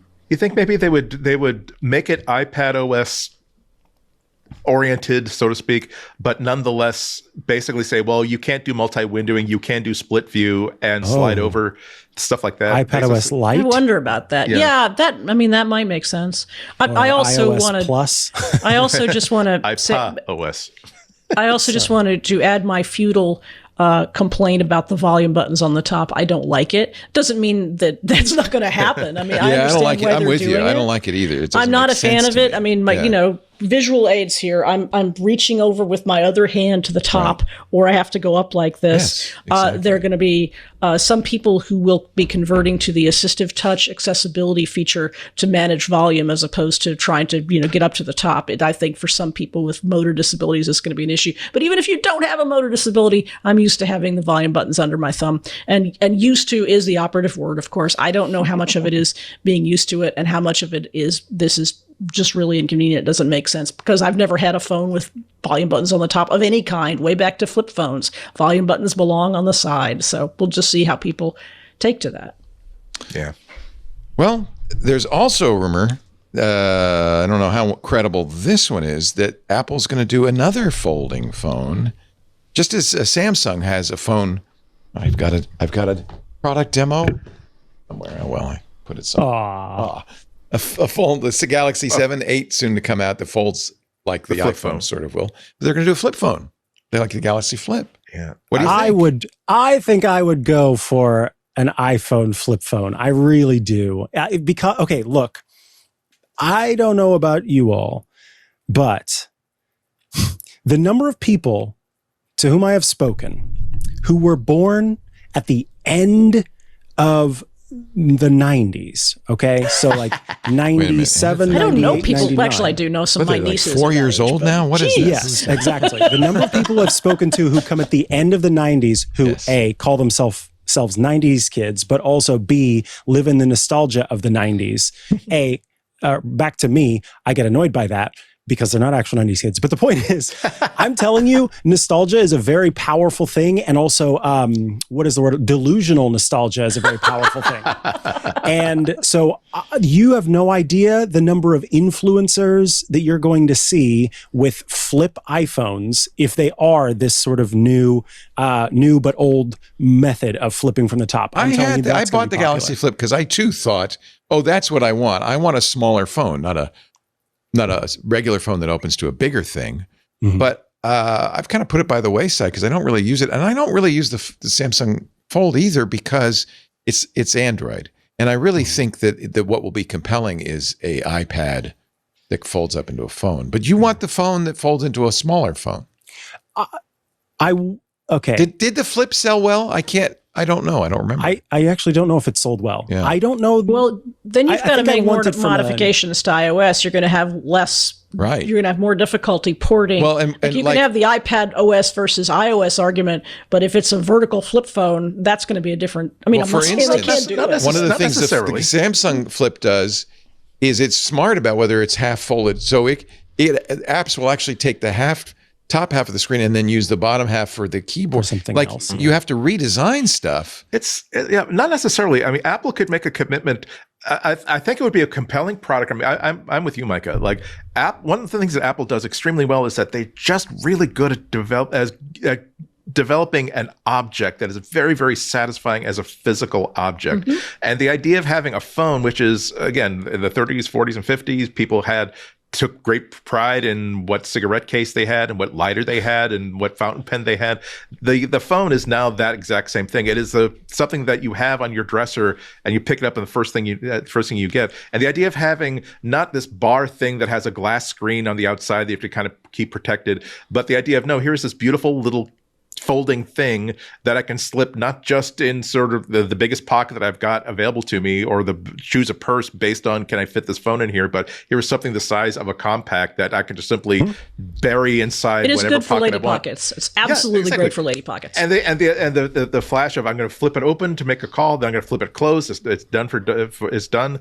It doesn't necessarily have to have multiple modes. When it is open, it is simply an iPhone. When it is closed, it is simply an object. That I think the way that I would imagine it would be kind of like what Samsung did, which is there is a supplemental OLED screen on the outside that is simply giving you like a watchOS sort of widget experience that you can choose. And when you want to take selfies or take pictures, it will give you the selfie camera. So it would be an interesting way if Apple were to really prosecute this concept, the idea of what if you had a phone that you could use without necessarily having to open it and be distracted by everything that a huge regular multi-touch smartphone surface gives you. See, that's what I want a folding phone for. That is the only reason I want a folding phone, so I can have an outside screen like that.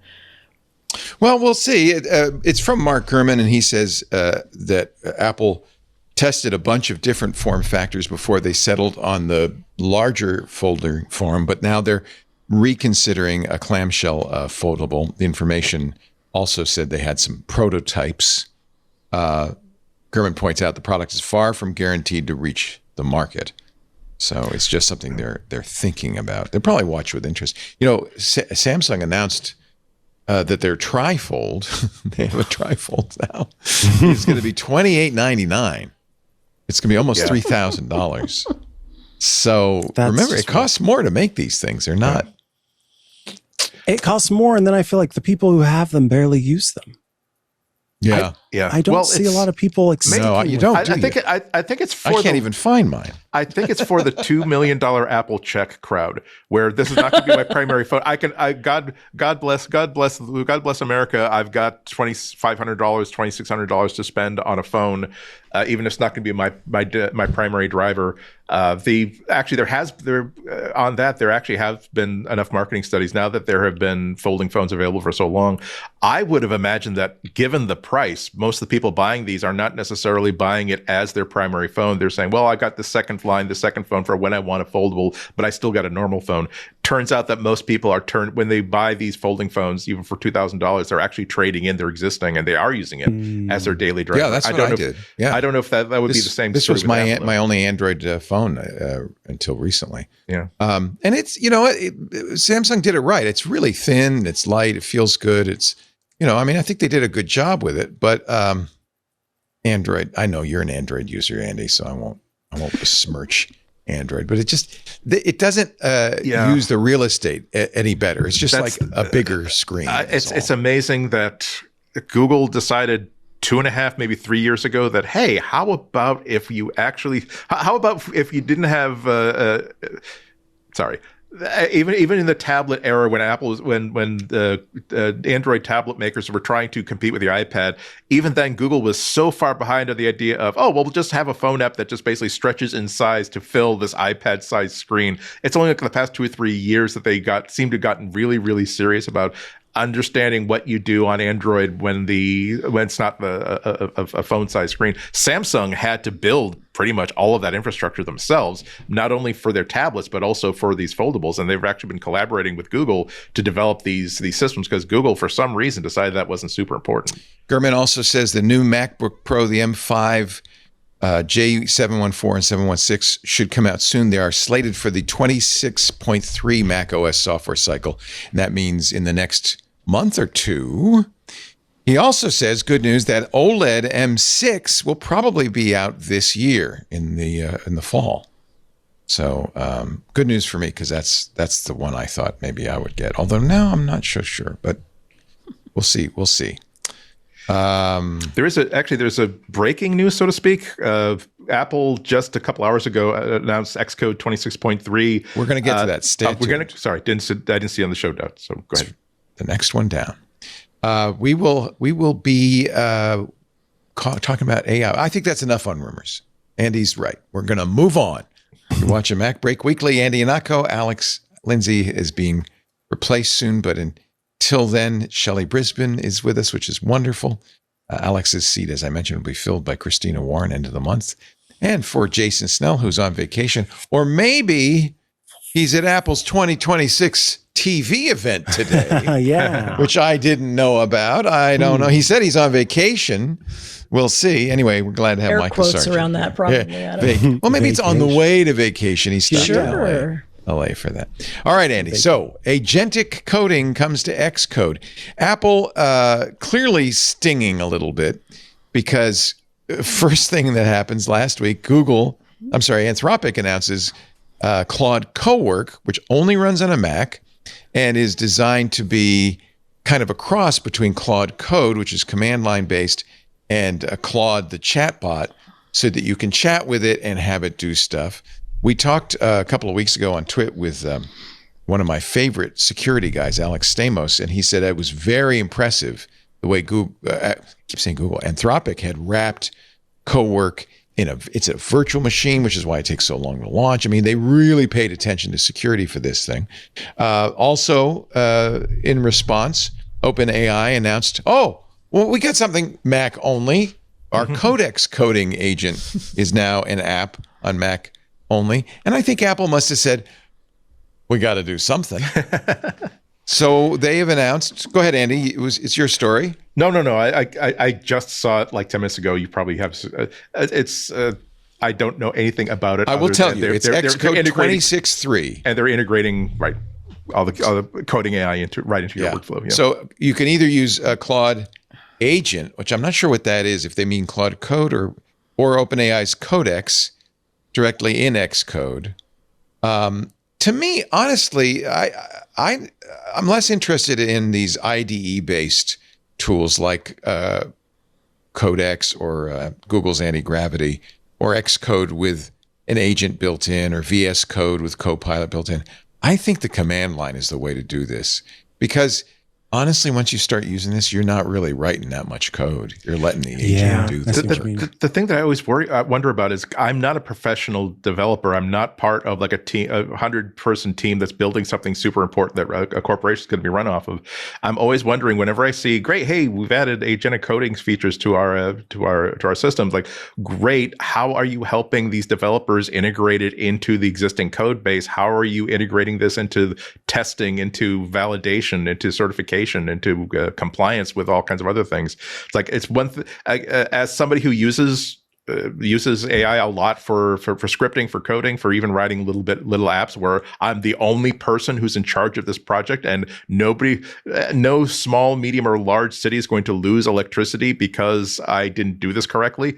I don't understand. I wish I had more understanding about how significant this is for people who actually do real coding, as opposed to people like me who are just amateurs or have been working at a company that can't afford to basically have an entire coding team and has to basically create a purchasing system by scratch and only has about $500 in which to do it. Yeah, I mean, this is how I code in with these agents is on a command line in the terminal. I mean, that's just really seems to be the best way to do it. In fact, I recently asked it to do a podcast rewinding app, and I'm very excited to have this because I don't know if you've noticed, but a lot of times people return their podcasts after they subscribe, and they're not rewound, which means our staff here at Twit has to rewind that podcast before we put it back on the server. So I thought an automated podcast rewinding app. Well, I mean, Claude said, by the way, I'd be happy to help you build a podcast rewinding app. Yeah. Before I create a plan, I need to understand more about what you're looking for. Be sure and make sure it has some audio so that you can hear the rewinding as it's taking place. Yep. The whole thing should play backwards. Oh, you know what? Maybe I will do it. That would be funny. Make it go backwards I'm going to do very it. high speed. There you go. Yeah. And just like VHS rewinders, it should be shaped like a little car. Okay. and you pop the podcast in. Yeah. Where do you put it? You put it in the trunk or you put it in the roof? Where do you put it? I think it opens like a funny car. The whole top comes open. Pop it in. Then slam it down. And then I will have that by the time the show's over. You will. Anyway, if you use Xcode, I guess it's nice to have agentic coding. I think you use Xcode to write code, not this. This is the same thing Microsoft's doing, which is, and by the way, Firefox was getting a lot of heat for. It's just kind of painting your stuff with AI doesn't do the job. In fact, Firefox just announced, okay, fine. We're going to have a switch that you can just turn off all AI and there will be no AI at all. And I bet you a lot of people will use Firefox for that reason. So I haven't played with OpenAI's Codex app. I suppose I should. Have any of you tried it? I have tasted it. And does it have a creamy vanilla center? What does it it's got, like? You know what? It's a little bland for me in terms I don't know. I've just gotten so used to Claude code. Yeah. Command line is where it's at. Yeah. That it's kind of, underwhelming. Turns out I guess. I really want to tweet this or something. The metaverse is text-based. We didn't know this. We were worried about legs and, facial expression. It's all text-based. If you're really fancy, and you can do this with Codex or Claude Code, I guess, you dictate instead of typing. But other than that, it's text-based. So if you want to try it, if you're a Codex user, I'm kind of the opinion, and maybe I'm wrong on this. Again, there's two classes of people. There's people who want to type at the terminal, and there's people who want to click with their mouse. Mm-hmm. And the mouse clicking people don't really want this. Just give me a menu.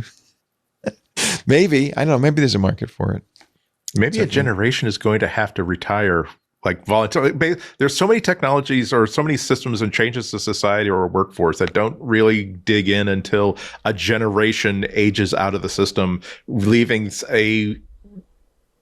leaving a population that is more open to not necessarily doing things the way that they were trained to do, back in the 1900s.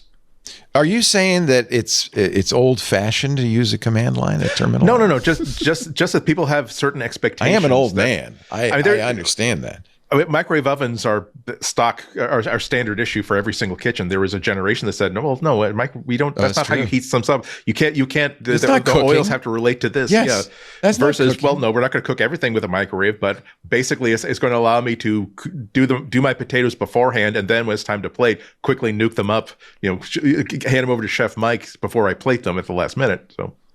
Yeah, you're one of the people who's taught me the value of microwaving. I was that old guy who said, I'm not going to microwave. That's not cooking. That's electronics. All right, let's talk about some tips. I didn't know this. I probably should listen to some of our shows more often, like Hands on Apple with Mr. Micah Sargent. But when 26 came out, they turned on the ability to auto-size columns based on file names. I used to double click. In fact, I only found out because I was double clicking the thing and nothing happened in the column. Now there's a setting in the Finder view that the column will always be as big as it needs to be. Finder has spreadsheet features.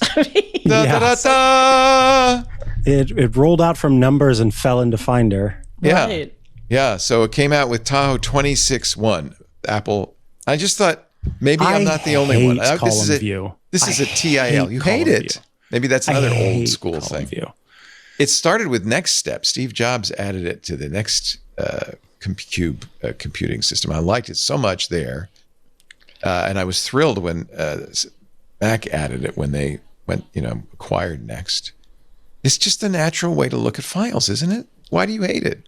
I hate it. I'm a list view person. I want to be able to. Yeah, I can dig that. Because it's for me, it's too much visual information at once, and I want to be able to go. Okay, I'm one direct. Like I'm nesting. We're getting inside this folder. I'm looking at all the things. Okay. Oh wait, I got to go one more deep. And I don't want to keep scrolling over to get to where I'm trying to go while also being distracted by all of the things that came before it, because I can conceptualize where I am in the nested directory. Maybe that's my problem. I have no sense of direction. So you need the breadcrumbs. I totally agree with that. Yeah. By the way, I think I like column view because I keep my windows pretty small. If I let them get too big, then you have 4 or 5 columns, and that's just unworkable. But usually my column view is a sidebar and a couple of columns, and then I have another window over here because I'm dragging stuff around and moving it here and there. But you make your windows too wide, it gets out of control, and I don't like it at all. But weirdly, I found this in the Rapid Weaver forums. I don't even. When I clicked on this link and I thought, who, where, what? how? Well, Why it was just one of the places, but it has the command line. If you are not yet on Sequoia, if you're not yet on Tahoe, if you're still on Sequoia, you can use a defaults command to enable auto sizing. So you have to go to the You're just finding more reasons to use the command line. Command line, baby. That's what this is really about. Real computer users use. Passwords now this is a nice feature in iOS 26. Yeah. Did you talk about this on iOS today? Not this morning. It's one of the new features many weeks ago, probably. Yeah, exactly. Okay. Well, I finally got, again, this is the TIL section. This has always been a hassle for me.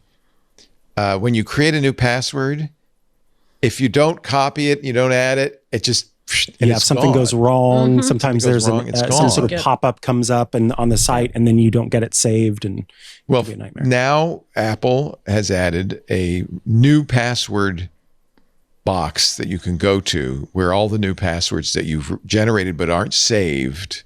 It's a new menu item. It's called the Generated Passwords menu item. Bitwarden has this. I imagine all good password managers have it, but Apple has now added it. And that's, I don't know, maybe it's just me because I create a password. No, that's not just it you. happens That's a lot. truly, it's an issue. I have that happen with 1Password often, where it's usually because of it needing to do those JavaScript injections on the page to be able to show you all the stuff. And so then something on the page will mess up, if there's like a timer that pops up, whatever. And then, oh, great. What was that password? Well, now I've got to use the forgot password dialog and try again. So yeah, this is, I think, a very good feature to have. I have not yet seen the Apple TV show Drops of God. Have you, as anybody? It's about wine. I haven't heard of that one even until today when I saw that headline. Yeah, here's a new way of promoting Apple TV shows. They've made a Drops of God wine guide in Apple Maps. Oh, yes, I did see this part of it. Yeah. So, look, Apple put together or really talked about these guides, right? That would be part of the Maps experience. And I think I've maybe used this feature twice. Didn't they take out the? They get in my way. They had the 3D flyovers for a while. They seem to have been taking those out. There's apparently a chief of war. There's a chief of war map guide to Hawaii. Yeah, well, that's the Jason Momoa. Actually, it's not a bad show. I watched one. Just one episode. But it's got like 10 highlights of Hawaii. I don't know. It's a kind of interesting use of the map. I like that stuff. It's promotional only. Yeah, exactly. It's still just let me turn them on or off. Yes. I hate them. Not just the ads, but I don't like that they're in the way. And they do seem to be less in the way than they used to be. Maybe before iOS 26, but I don't like them. More of the promotional stuff. By the way, one of the things Apple does absolutely right, and it's brilliant, is their regular Apple platform security updates. The January 2026 PDF is out now.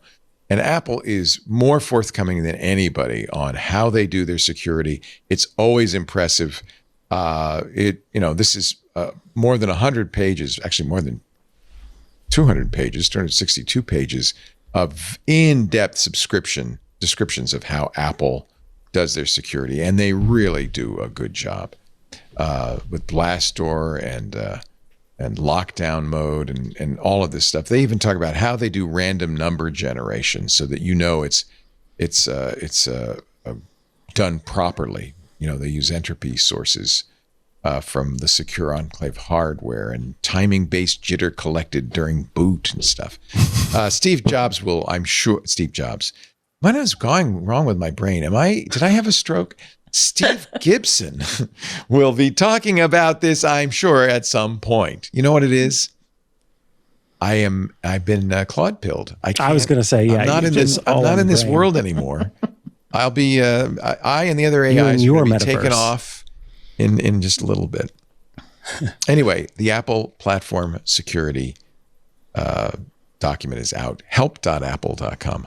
Really, really, really good. Speaking of security, they've done something with their C-Series modems that is really good. I did not know. Another TIL. Maybe you all know this. It was a TIL for me too. I did not know, but your cell phone provider doesn't just know where you are based on triangulating the cell towers. There is a built-in feature of all cell phones and all cell phone carriers. They can request your exact GPS coordinates. And in this day and age, that may not be good news because, as you know, cell phone carriers are very, very cooperative with law enforcement, ICE agents, and so forth. Remember the good old days when we just worried that they're going to be collecting that data? The worst that would happen is that we'd be marketed against. Right. Yeah, I know. And now it's then like, I didn't mind. This is a safety issue. It's a safety issue.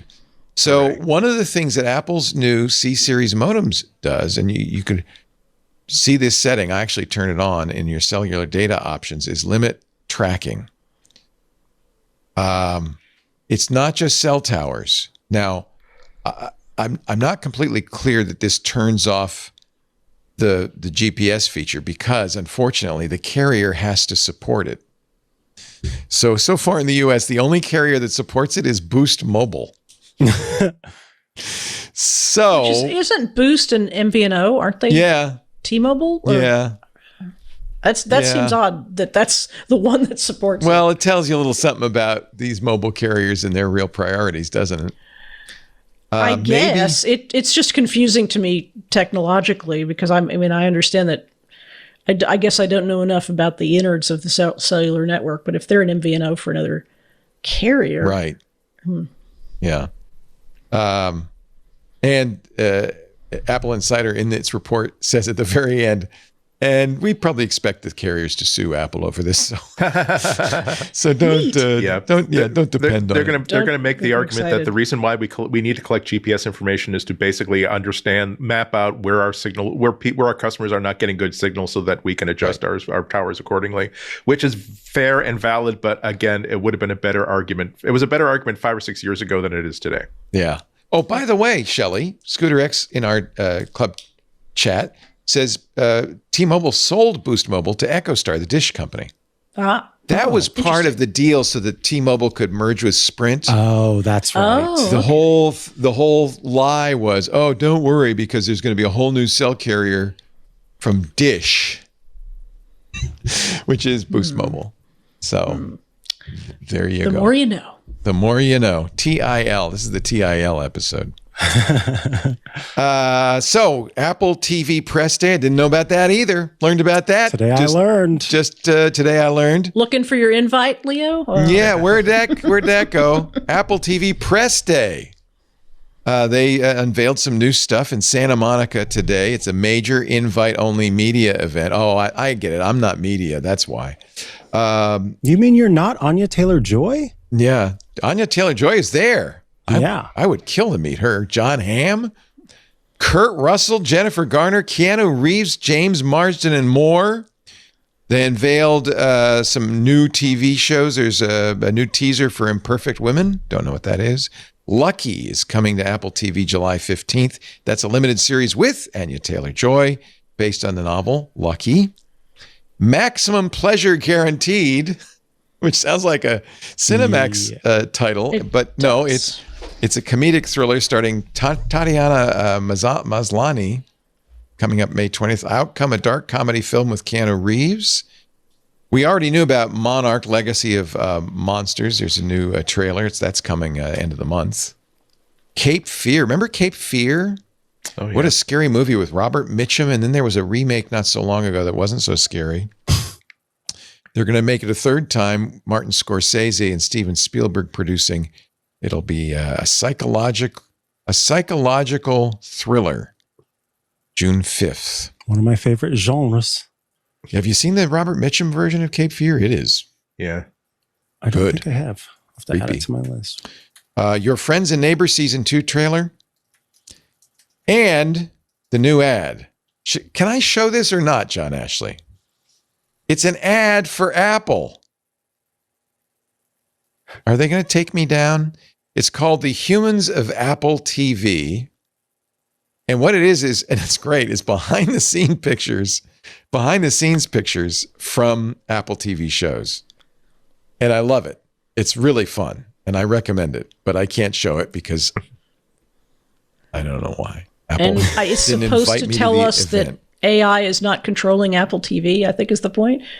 Oh, it's humans. Oh, you're right. Right. Remember You know that? what, Remember that Leo? ad where we crushed all the stuff you used to create stuff? Yeah, Forget that. Forget about You know what, that. Leo? I'm going to show it. We It's focus a slideshow. I'm not playing the music. No, it's and just a you're providing slideshow. commentary. So shoot. And I am. Well, I know it's fair use, but that doesn't mean Apple won't pull us down. Look, Anyway, it's a lot of humans. They're it's humans. And Yeah. also there's Humans. a human. Oh, there's another human. There's a human. I like that picture Oh, that was of a recently the deceased Severance human. stars with their hair all mussed because it was like an explosion or I can't remember what happened. There was a reason that their hair's all mussed. No spoilers, but the reason there's a hair all mussed. And this is a slideshow, which makes me think that either A, they got this idea way too late to like Yeah, arrange, right. or all the stars are like, I will film this special 10-second clip for you. How much will that? They're not even clips; they're just stills. It's Yeah, exactly. obviously No, there was a I'm behind the saying scenes. But I saw those pictures Oh, and they I wanted thought, money if they wanted more. I get it. I saw those know. pictures Or they- and or I they thought, would've well, is it pretended. a promo for the Photos app or something? I mean, why are Yeah. we showing slideshows? Because they didn't think ahead of time to do behind the scenes video, I guess. I don't know. I mean, there's actually a lot of behind the scenes video of Severance, especially of that opening of the last season where he's running and running and running down the corridors and stuff. The way they filmed that was amazing. It was. Yeah. F1 TV is now exclusively on Apple TV. F1 starts in March. Believe it or not, they don't have a lot of time between races, and they have already started putting some programming on Apple TV, which I looked for and could not find. But I'm told it's that maybe they were waiting for this big event that I wasn't invited to. So there is a new section called Get Ready for Formula One on Apple TV. Rev up for 26 with highlights, previews, and more. So a lot of little short videos like Lando Norris, ride with the champ. And actually the one I'll probably be watching, which is 2026 F1 rule changes. That's gripping. That'll be a thrilling ride. Yeah. So there's a videos and so forth schedule. First Grand Prix coming up just a couple of months, F1 TV. And the nice thing for me is I paid a lot of money for my F1 TV subscription last year, and I guess it's all just rolled into my Apple TV subscription now. So Can you trade it for a Creator Studio subscription? I just want an invite to next Apple TV. That's all. Yeah. That's all I ask. And now, ladies and gentlemen, before we get ready for our picks of the week, it's our Vision Pro segment. What do you The number one. What do you know? It's time to talk to Vision Pro. Number one Vision Pro podcast in the world. Ta-da-ta-ta. Nothing to say except that this is the second anniversary of the release of Vision Pro. It came out on Groundhog's Day 2024, which had been, so yesterday was the second anniversry. And congratulations, Vision Pro. On still being here. for only being, for all intents and purposes, canceled, as opposed to actually canceled. Is it canceled? Is it? No, I'm saying I feel like Apple is semi-committed to it. I mean, no, they're committed to the platform. It doesn't feel as though they're putting a lot of effort into making people think about buying one of these things. No. And expanding the reach. I think they feel as though everybody who was destined to buy one of these has already bought one of these, and that there was no mention of it in the earnings call. He didn't at all. Really, Tim did not boast of. They didn't break out Vision Pro sales. The devil, you say? Okay. Although we did. There's also a dog show documentary on Vision Pro. And I should mention this because Shelly's here. Sorry. I just want to make sure I understood what I thought I heard you say, Andy, which is that there is a dog show documentary for the Vision Pro. Oh, you don't know about that? Called Top Dogs, 2 episodes in immersive video. The reason I'm asking is because I want to make sure it's not actually a mockumentary called Best in Show. Oh, and see Best in Show. Don't mock the dogs. Yes, we do have to mention that I think a lot of people were watching Best in Show. Cookie and other wonderful efforts by our late lamented friend. What's your favorite? It's hard to say, honestly. Like my favorite character that she's played, or she's just so good. I mean, Laura Rose really is really good. Yeah, Schitt's Creek. Oh yeah.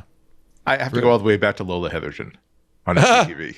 SCTV. I was just going to choose SCTV generally. Yeah, I don't know Also that I would pick a character. I would just say all the SCTV. And the thing about Schitt's Creek, though, is if you, for some reason, have missed it or only watched part of it, there are many, many wonderful compilations on YouTube of Maura Rose that are worth your time. I'm just quickly seeing if I can somehow get Schitt's Creek into the Vision Pro. Immersive Schitt's Creek. Yeah. You kind of want to hold that family at arm's distance. I don't think you want to be immersed in that family. Yeah. That's the way I feel. I did love her. I did love Catherine O'Hara's A Mighty Wind character as well. All of those mockumentaries. Yeah. I mean, I will also say that Catherine O'Hara did an interview with Julia Louis-Dreyfus on her Wiser Than Me podcast, and it is excellent. So I love both of them so much. If you want to hear Catherine O'Hara just talk for 50 minutes about wonderful things, listen to it. Hang on, what is her show called? It's called Wiser Than Me. Wiser Than And Julia Louis-Dreyfus interviews older women. And Catherine was on last season. And in fact, right after she passed, they uploaded I see they re-released it. I'm definitely. She wasn't that old. She was 2 years older. 71. I know. She's not old. I know. I was shocked. I thought, why is this happening? So brilliant. So wonderful. And for your benefit, I know you're a dog lover. This is the Vision Pro Top Dogs in Apple Immersive. It's so realistic. You can feel feel the dogs. Yeah. If you put various fur items in front of you, you can feel it. All right. Somebody's saying Catherine O'Hara was a great actress, but she was a terrible mom. She would leave her kids home alone and get on an airplane. Shocking. In her defense, that was a pretty big house. That's a lot of easy to. And she had a lot of kids, so easy. Yeah. Also, Macaulay Culkin seems fine with it. He tweeted a very nice remembrance after she passed, so he's cool. He's one all of the right things with it. when she passed a couple of days ago, going through all of the tributes from so many.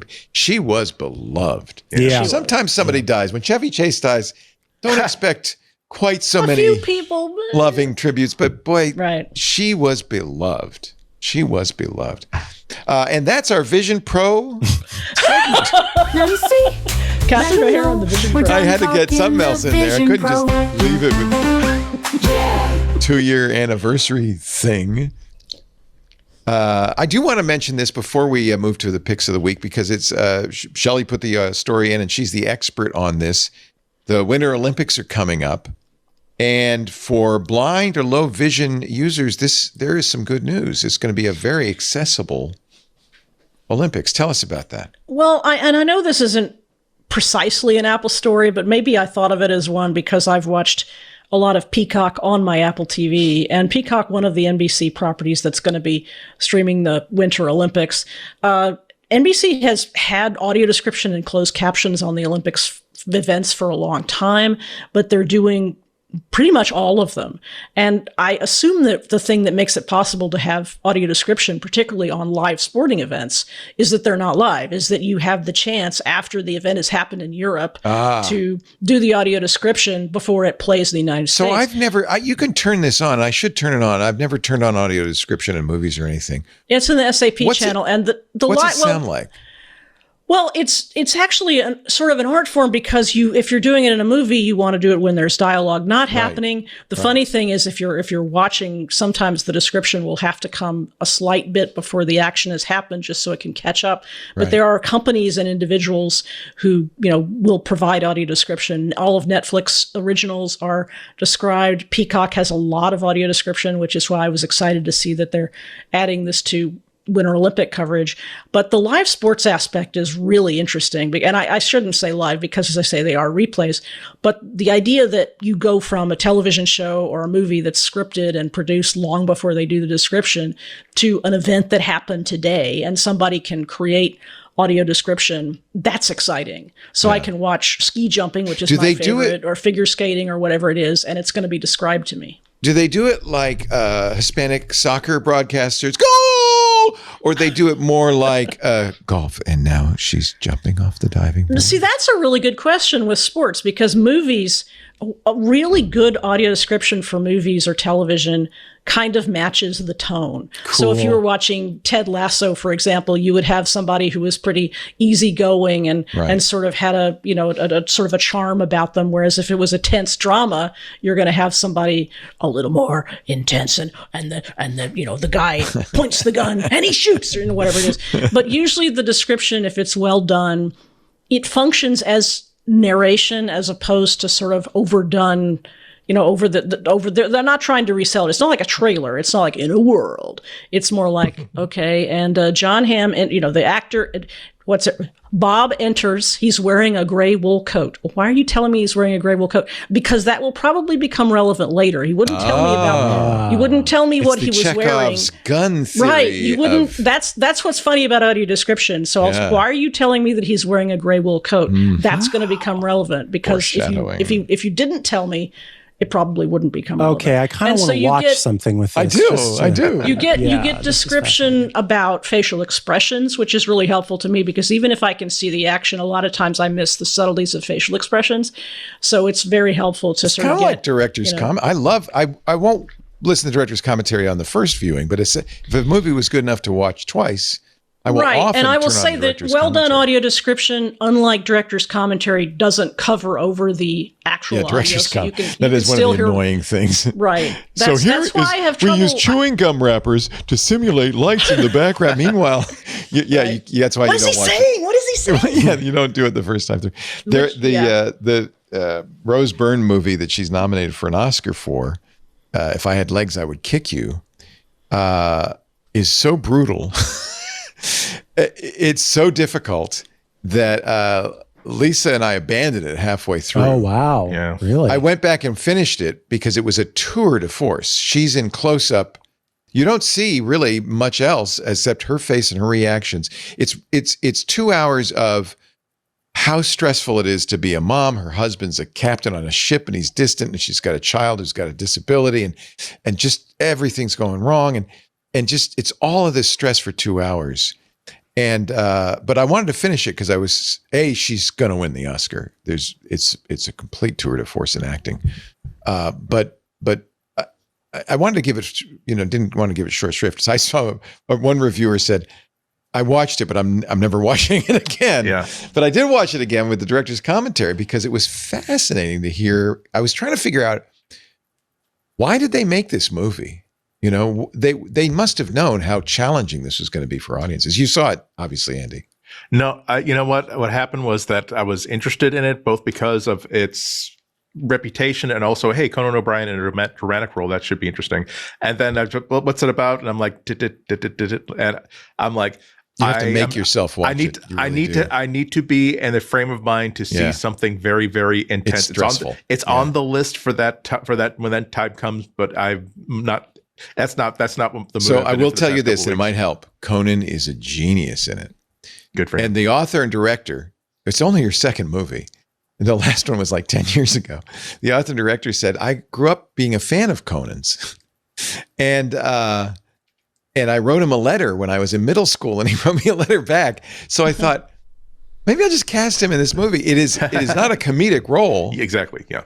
She said he was terrified about doing it because it's not funny, and he's brilliant. Yeah, there are a lot of movies like that where it's like Magnolia and The Hours. Both those movies those are great movies. I'm so glad I saw them. I'm never going to watch those movies again because I've watched Magnolia a bunch of times because I love Paul Thomas Anderson. It's of course, an amazing movie. Yeah. But anyway, I think anybody, as long as you know what you're getting into, and if you want to see incredible acting, and you want to see Conan O'Brien in a role that is not typecast, she said she had a conversation with him.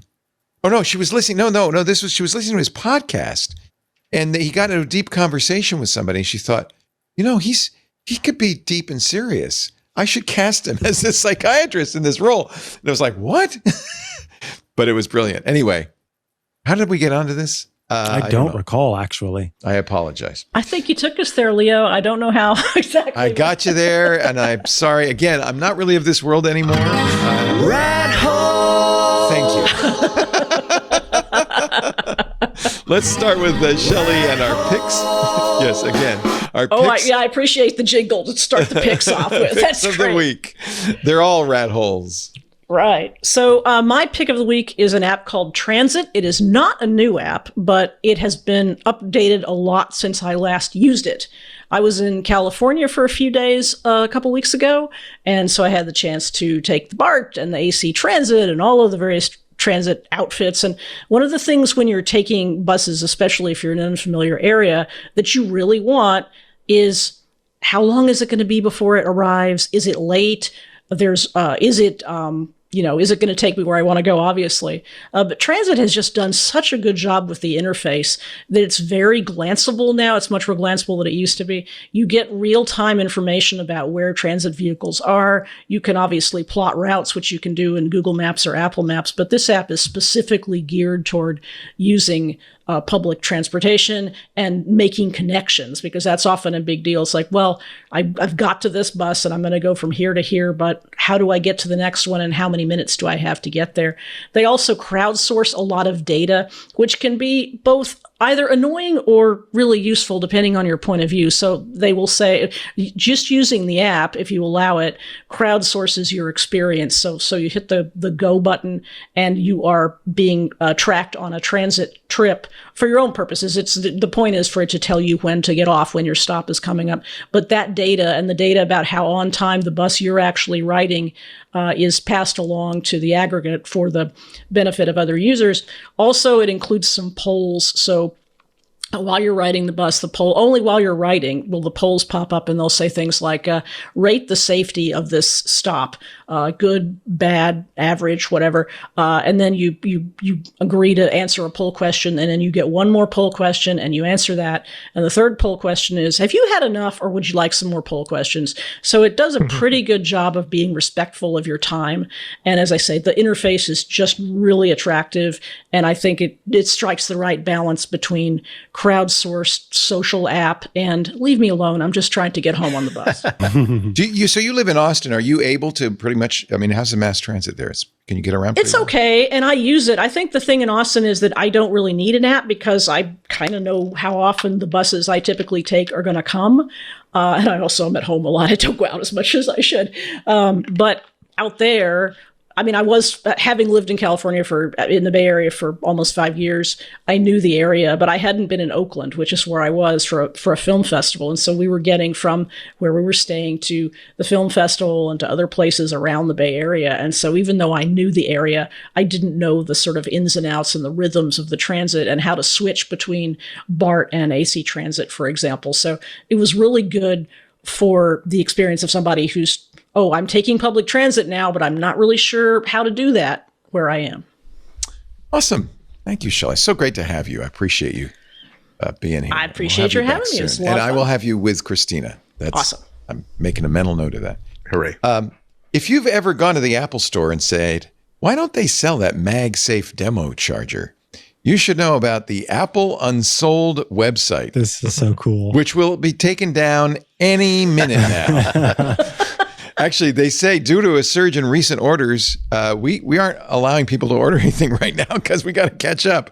But what did they buy out some Apple store that was closing or something? But the MagSafe demo charger is $119, but it is available. The Vision Pro tray, the GoldenEye cable, the Apple Watch band cable. You know, I bet you Rene Ritchie has already purchased the Apple Watch band tray because he has a lot of those. Anyway, what a strange idea. It's Apple Unsold, the Apple products you can't buy anywhere else. I think somebody bought a storage locker and found cases of things and said, you know what, I'm going to make hay from this while we've got them. The only other answer is that these are like knockoffs, but if you they say they're genuine and they're inspected, and it's an exhaustive list. It's like there's nothing that you could find in an Apple store display that it seems that they don't have the giant iPhone from like 2008, 2009, but everything else they seem to have. And it's like I'm chagrined to find out that no, those aren't those display items. They aren't free. You're not allowed to simply take them. Okay, maybe I made a few mistakes.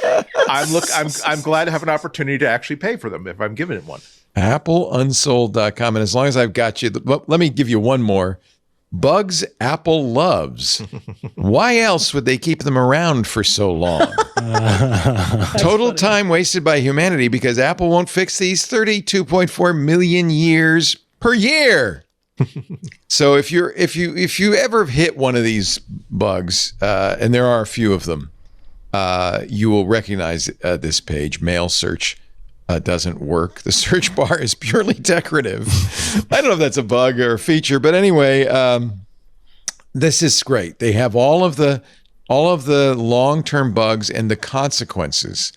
Autocorrect won't take no for an answer. You fixed it, it unfixed it. You fixed it again, it unfixed itself again. And they say the math of how many hours lost.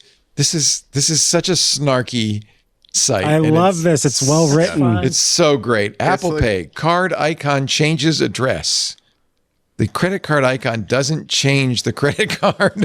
I should send them some accessibility bugs if they don't have them. Oh, I bet. Sometimes those are ignored. I bet. According to our completely made-up estimates, Apple could fix this in 8 engineering hours. Instead, humanity wastes 33.87 hours every second clicking the Apple Card, hoping they could change cards. Nope, changes the address. So good. Yeah, it goes on. Some of us would have said, hey, I'm sick and tired of these long-standing bugs. I'm going to write like a long blog post, or hey, I'm going to do like a 10-minute long YouTube video. But someone figured out that Yeah, the best way to do it is to create Brilliant. a website and communicate it this way. It's And I'm sure this is being better shared than and a researched inside Cupertino. It is Bugs It's Apple better than a Loves. strongly worded letter. Yes, .com. That's fantastic. Highly recommended. Andy Anako, pick of the week. Well, we've been talking about Catherine O'Hara, which led to me saying, hey, wow, I haven't seen A Mighty Wind in a long time. Where can I find that? Where is it on streaming? And this is where I found this really good site called Reelgood, Reelgood. It's not new, but it's new to me, where you simply type in, well, what do you want to watch on streaming? And it will show you exactly where it is streaming right now. It's only streaming for free on Pluto TV, but it also, of course, will have like affiliate links to here's where you can rent it on every other platform. It's such a game. It's such a game changer for viewing, because it also has cool stuff like as someone who subscribes, I subscribe to 3 streaming platforms. I might cancel a couple of them because I'm not using them enough, but this platform will help because it will tell you what's coming to streaming this month. And also, if you subscribe to HBO Max, here's what's leaving the service this month. So if you haven't seen The American President yet, you probably want to see it before the 30th, because Or that's before when you it's gonna cancel go away. your HBO Max subscription temporarily, watch exactly. The American President. Yeah, Exactly. and you can do searches based on it has static pages, or excuse me, constantly updated pages. But you can also You can also make a list, which I think is great. So you could say, and you enter in the services that you subscribe to, so it can tell you. Schitt's Creek is available on Prime Video, free with a 30-day free trial, just in case you haven't seen it. This is good, Andy. I'm going to sign up. It's free, right? It's free. I think they make the money off of the affiliate links from those. You can see unlock all regions with NordVPN. So that's a little ad in effect. Yeah. But it's a good, you know what? That's the kind of ad I like. It's bookmarks. It's bookmarks bar in the web browser grade. It's useful to me. Yeah. That's how good it is. Really nice. They have reviews. They have comments. Yeah, really especially nice. because all the content, especially like the catalog movies that keep moving in and out between different services. It's like they are not. It's really hard. HBO is not going to promote. Hey, wow, we've got Around the World in 80 Days, the David Niven and Content Floss version, but. Because it's not like the sort of thing you want to promote over this wonderful Mel Brooks documentary that everybody's heard about. But it's like, hey, wow, they HBO got. I haven't seen that in like 10 years. Content Floss, great. Let's watch that sometime. Let's add that to the watch list. Well, if you run an old movie podcast, you use sites like this all the time because you've said, all right, we're going to talk about this movie. And then you realize, oh, crap, it's not streaming anywhere. Or here's where it is streaming, so we can tell people. This is great. What was it? Reelgood? REEL good. Reelgood.com. .com. And finally, Mr. Micah Sargent. Yes. So you did say pick of the week, and therefore I'm doing a pick. Look, there's lots to be stressed out about. And for me, when I'm stressed, I can remember my great grandpa getting in trouble from my great grandma because he would be sort of like running his fingernail against another part of his fingernail. And so I tend to sort of pick at my nails, and I need to not do that. And so for $8, you can get a delightful fidget called the Picky Pad. And essentially what this is a gel that has tiny little beads in it. And all you do is you just run your fingernail across it and the beads come out, and then you collect them in your little Picky Pad case, which is this. And then the great thing is afterward, you can microwave it. And I was going to say, there's got to be, because I know you're not a fan of germs, there's got to be a way to sterilize it. And afterwards you can microwave it and start over fresh with a new Picky Pad. I might get that. So that looks cool. It's honestly, it does what I needed it to do, which is to get me to stop picking at my fingernails, so I could just pick out all these little beads and pop them down.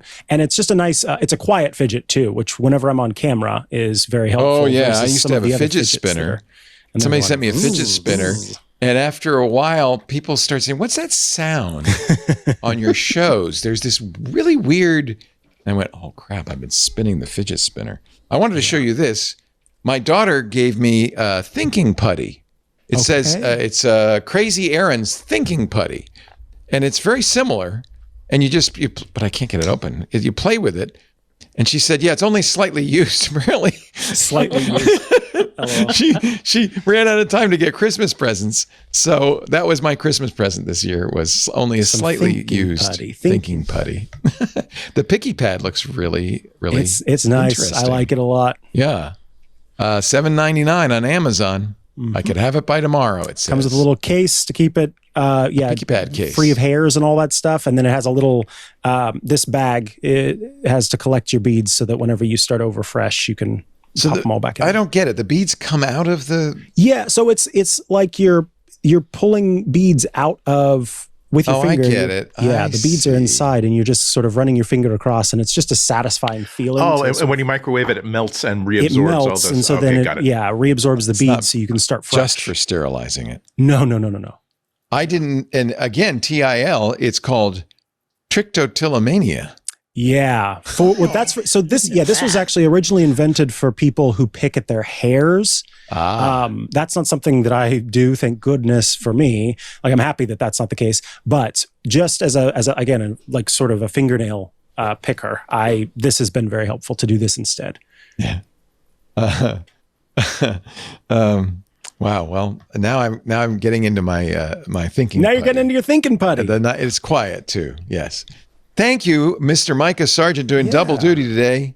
Good to be here. iOS Today earlier. We really appreciate you sticking around for MacBreak Weekly. And are you going to do paint by numbers again next time? Yeah, we'll be doing paint by numbers again. And I think in the future, I'm looking forward to getting one that's widely available so that we can all paint by numbers. All paint the same. All do the same numbers. That's Micah's Crafting Corner. The next one is February 18th, third Wednesday of every month. Feels like we just did it, but that's great. I know. Time is flying. I love it. It's such a relaxing, peaceful show, and I like the illustration of the cruel work or whatever the needlepoint. As you can imagine, Anthony Nielsen and AI, because Anthony did not. And AI, and he did not needlepoint that. I know. Our AI user group actually is coming up on Friday. It's going to be a very interesting one. We're going to probably do set up OpenClaw and see how many credit card numbers we can lose. This is all part of the fabulous Club Twit. Your membership helps us keep these shows on the air. You might have noticed there were no ads today, at least as we produced MacBreak Weekly. There might be some, knock on wood, there'll be some additional ads later. There will be some on YouTube, but you don't ever have to see any of those ads if you join the club. So ad-free versions of all the shows, access to the Club Twit Discord, all the great conversation that goes on in there, and it really is a wonderful hang. And the special shows and events like the user group, Micah's Crafting Corner, Stacy's Book Club, all the things that we do in the club. Photo time coming up February 20th. Our assignment is flowing, things like that. But the main reason to do it is because it makes a huge difference to us in our bottom line. It's about 25% of our operating expenses. Without our club members, we wouldn't be doing all these shows. I can tell you right now, we couldn't afford to. So if you're not a member, please join us. We'd love to have you. twit.tv/clubtwit.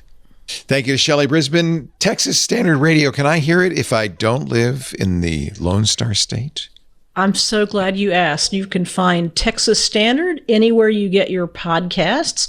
We broadcast on 30 public radio stations across Texas at 10 a.m., and sometimes there's a repeat. But for those of you who can't remember that or who aren't in Texas, just go to your podcast client and look for Texas Standard, and there we are. There you go. The national daily news show of Texas. Mm-hmm. I like it. So nice to see you, Shelley. Thank you. Nice really to see appreciate it. Andy Anako, you'll find him at a public library near you. Yes, it's nice to be in a place where the heat is set so high because no one who's using this building is actually paying for it. I've got in my house, I've got it at a rational level. But it's nice to basically say, oh, you know what? I could be wearing a T-shirt right now. It would be perfectly fine. How nice! So good to see you. Thank you, Andrew, and of course, Micah Sargent. Bless you. Thank you. Happy to be here. It's great to see you. Happy New Year. We'll see you again real soon. And all of you, we'll see you again real soon. We do MacBreak Weekly on Tuesdays, 11 a.m. In the Pacific time zone. That'd be 1300. No, 14. No. 1400. Math is hard. Daylight savings begins in a month. Claude, help me, Yeah, I was going to say, Claude. don't you have Friend. an assistant to do that? When does Get on the daylight command savings line start? and ask Claude to help you. Open Claude. No, the worst thing you can do is ask AI what time it is. It's very confused. It doesn't know. It doesn't. There's no time in AI land. It's like, I don't know where I am. I don't know where you are. I don't know where you are. I don't know what you are. 1400 East Coast time. And that would be 1900 UTC. The only reason I mention when we do it is because you can't watch us record the show live. We stream it in the Club Twit Discord, but also YouTube, X.com, Facebook, LinkedIn, Twitch, and Kick. Watch us live. We'd love to have you in our chat rooms and watching live. After the fact, you can, of course, download the show. We have audio and video versions available at our website, twit.tv/mbw. There's a YouTube channel dedicated to MacBreak Weekly. Great way to share little clips with friends and family. Everybody can see YouTube. It's a nice way to spread the word about our show. And I think probably the best way to consume MacBreak Weekly would be to subscribe to it in your favorite podcast client. It's free. There's audio feeds and video feeds. Just look for MBW. And if you like it, would you do me a favor and leave us a 5-star review? Tell everybody how great this show is, because that helps us too. Thanks for being here, everybody. We'll see you next time. But now I am sad to say it is my sad and solemn duty to tell you, get back to work. Break time is over.